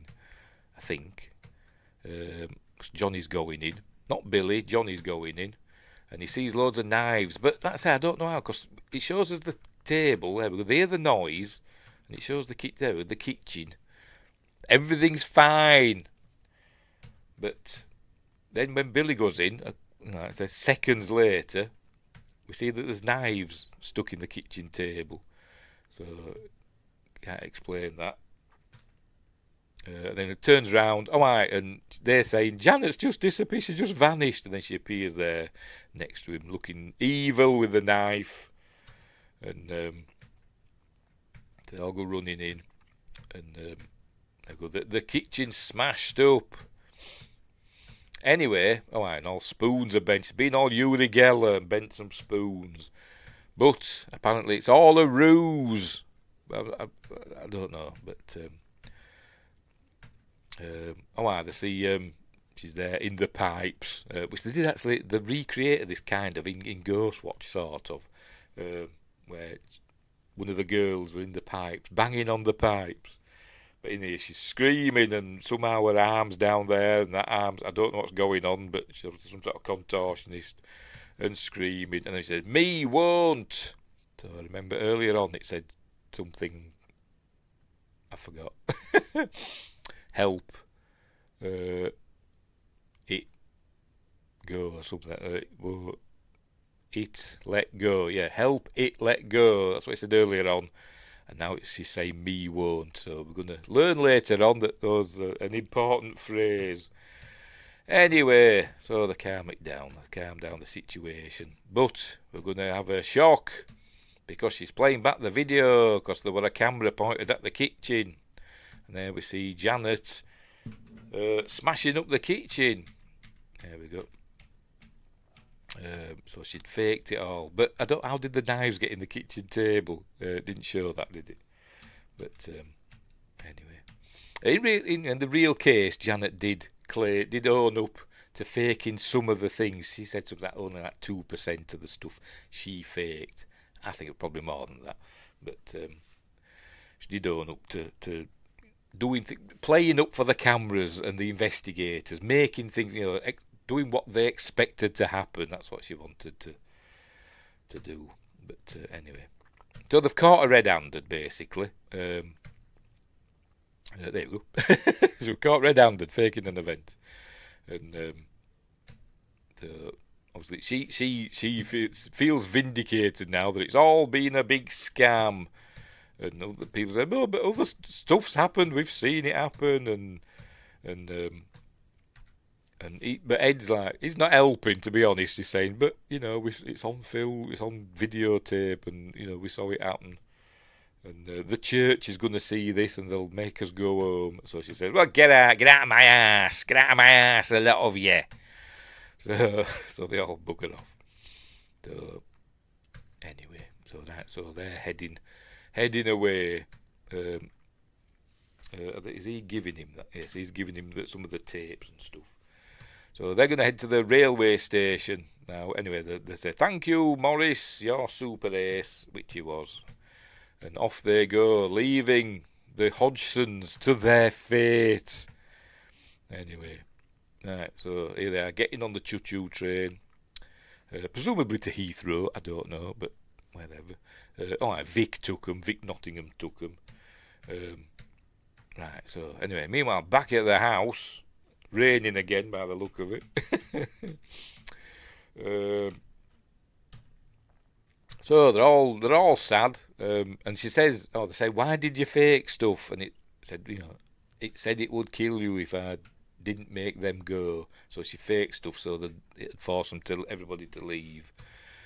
Anyway, right. So Ed's obviously fed up, and he's putting the bags up there, and the tapes drop out, and I don't know. This gives him an idea, and I'm not sure what. He drops them. And he looks down at him in a minute. And is he going to show it? There we go. I don't know. This gives him a clue, and I can't work out how he worked out the clue. I don't know, but it gets the tapes. Oh yeah, maybe because it's two tapes, isn't it? It's two tapes crossing over, so that sparks something in his mind. So he get the tape recorders out. So she gets the two tape players out.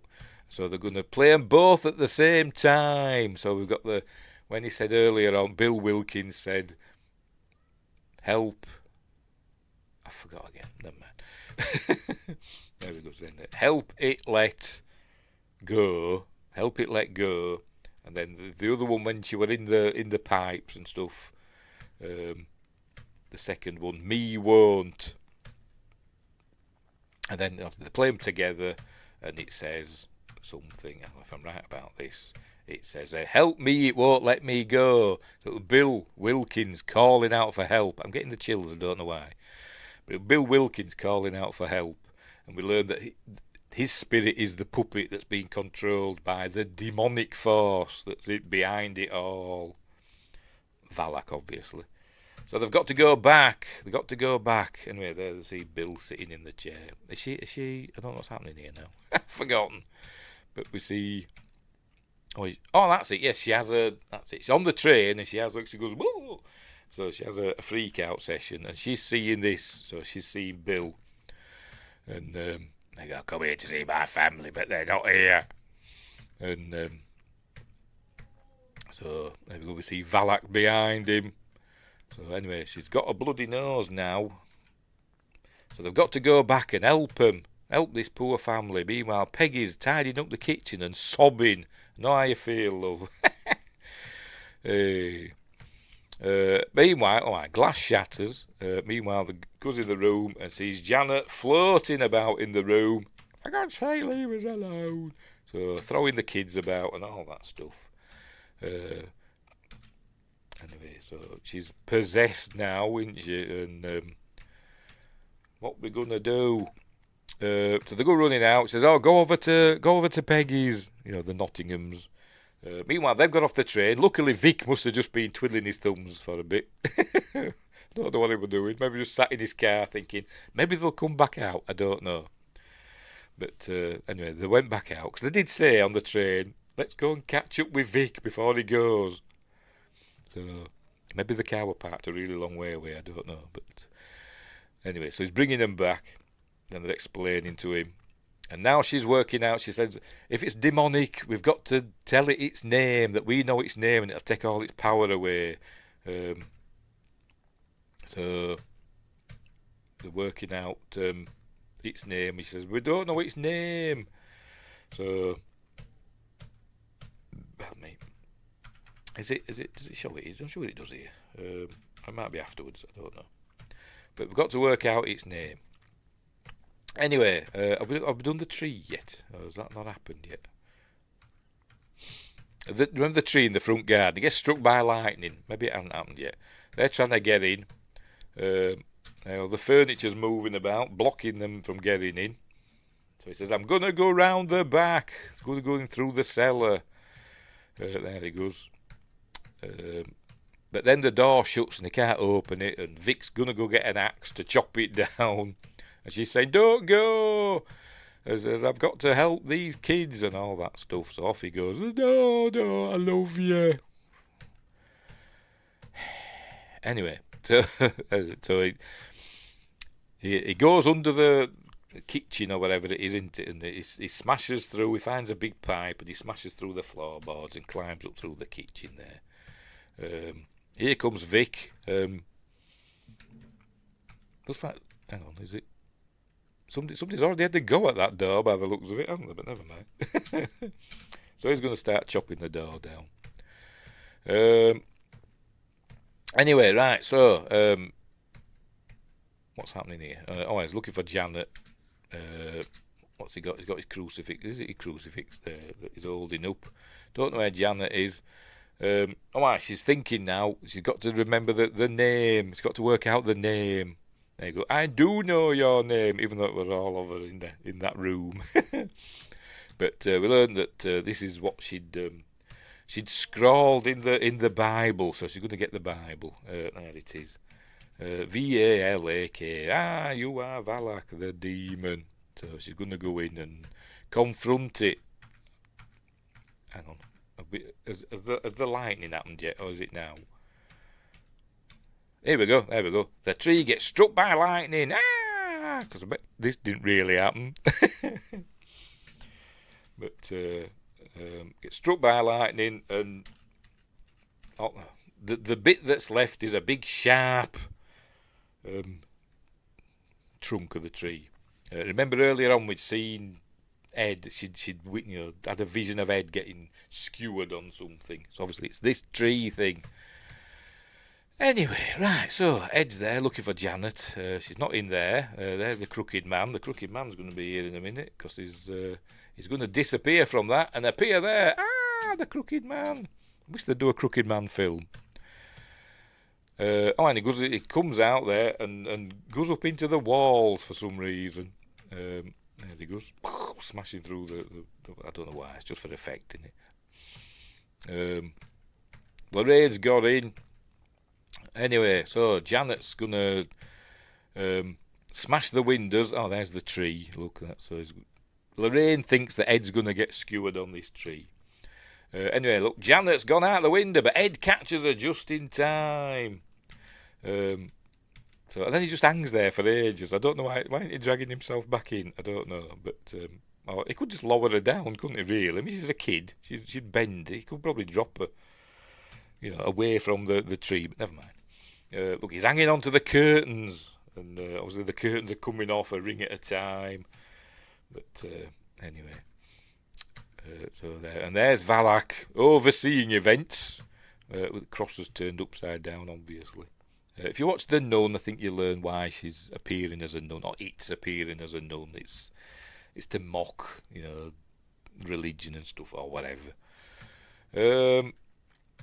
Anyway, here she comes, does Lorraine. Oh, that doesn't look very ladylike, does it? So Alex knocked her up against the wall. I think it's Joseph Bishara, isn't it? Is it? No, it ain't. Is it? Is this Joseph? Yes, this is Joseph Bishara, isn't it? So Bonnie Aarons as the demon nun. So is that before we see this? I don't know. I'm not sure. It's a Joseph Bishara as demon. So I'm not sure which is which, to be completely honest. But anyway, Joseph Bishara also did the music. So there we go. So it says, I know you are Valak. I do know your name. And she says it, Valak. There we go. The Defiler, blah, blah, blah. I don't know where she got all this from. Profane Marquis of Snakes. Very Graham Masterton. Or Masterson. Masterton. Can't remember. But anyway, she casts out the demon. There we go. And it works, thankfully. So off the demon goes. Oh, there we go. There's the demon. So is that Joseph B? I don't bloody know. And she's won. And but he's gonna fall. Oh, I've missed it. Where are we? Because the rung gives out. There we go. The last one gives out, and luckily, Lorraine Warren is super strong. She just grabs him by his arm and stops him and the girl for falling out the window. They'd all go out, wouldn't they? They'd all be skewered like a kebab. But anyway, pulls them back in because she's Wonder Woman. Anyway, so everybody's okay now. That's the end, and they've saved the day, and an ambulance has come, and everybody's fine. And they're all in love because the Warrens are lovely, and and all that. And yeah, you've saved us. Thank you, Ed and Lorraine Warren, even though they were only there for a day, and this didn't happen. And there we go. They get the end. Haunting of Enfield going to be one of the most documented cases in paranormal history. Blah blah blah. It actually carried on. Did it 18 months or something? It lasted. I can't actually remember. But there were a period of time where it was at its height, and it did carry on after all the investigators and stuff went away. But it lessened over time, apparently. I'm sure I read something like 18 months, but just several months anyway. It lessened and lessened, and then just stopped.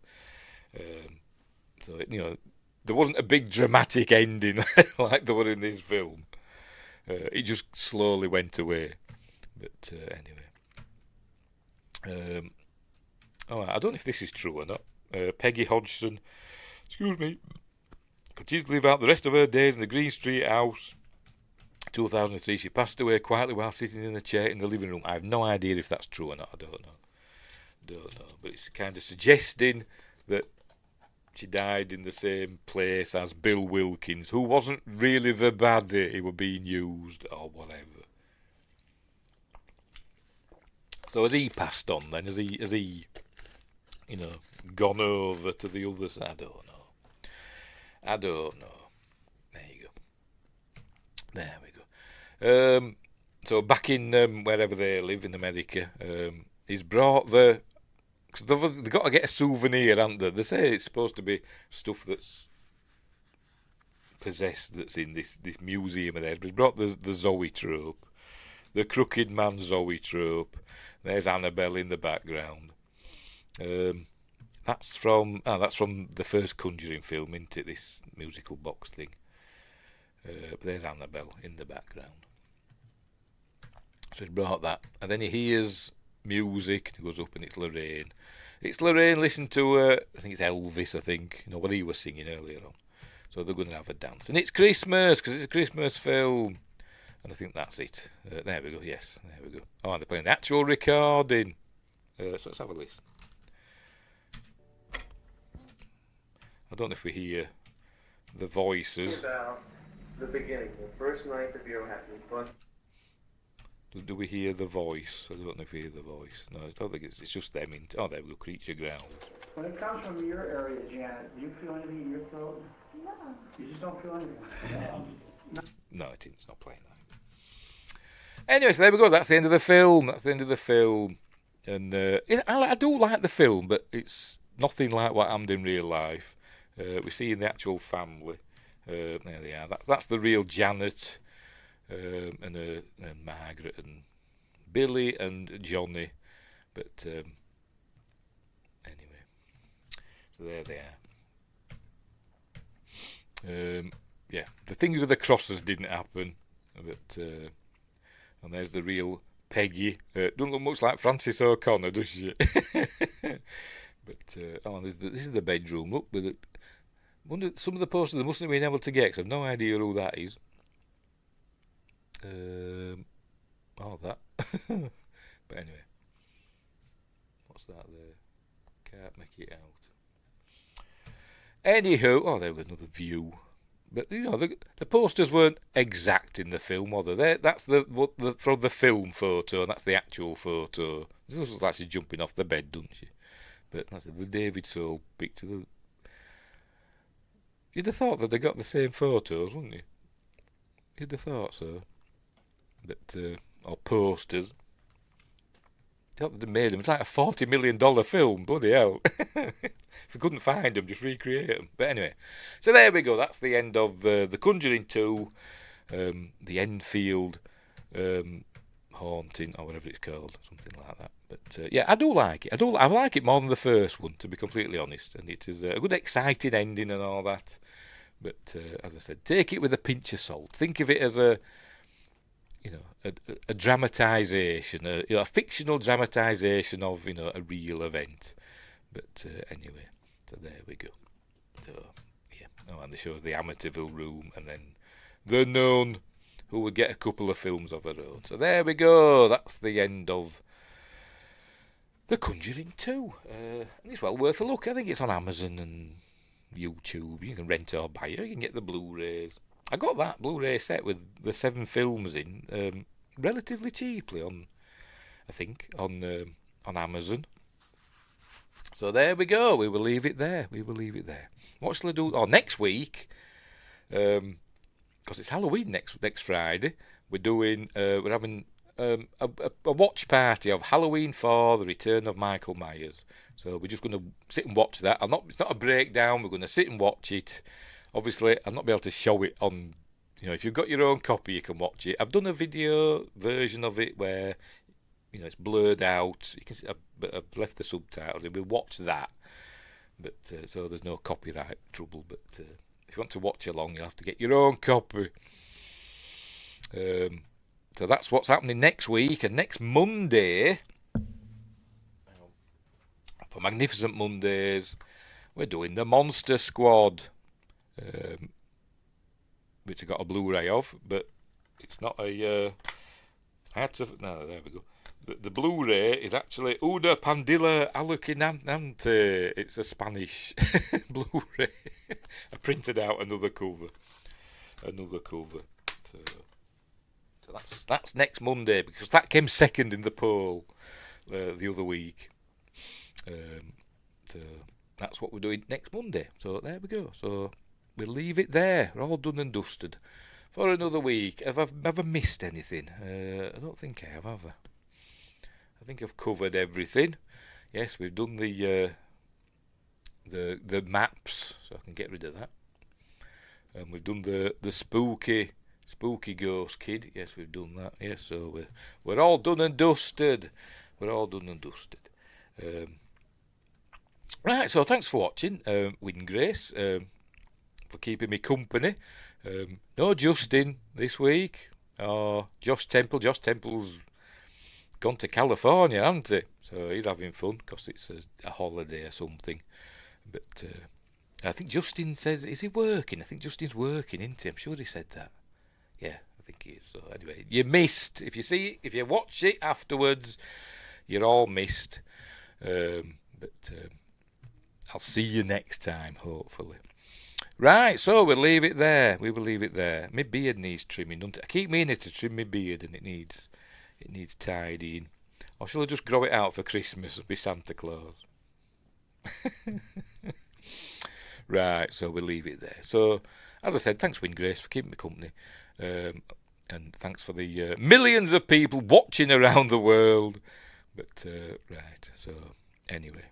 So, thanks for watching, wherever you are. Don't have nightmares. Look after each other. And until next time, I'll say the...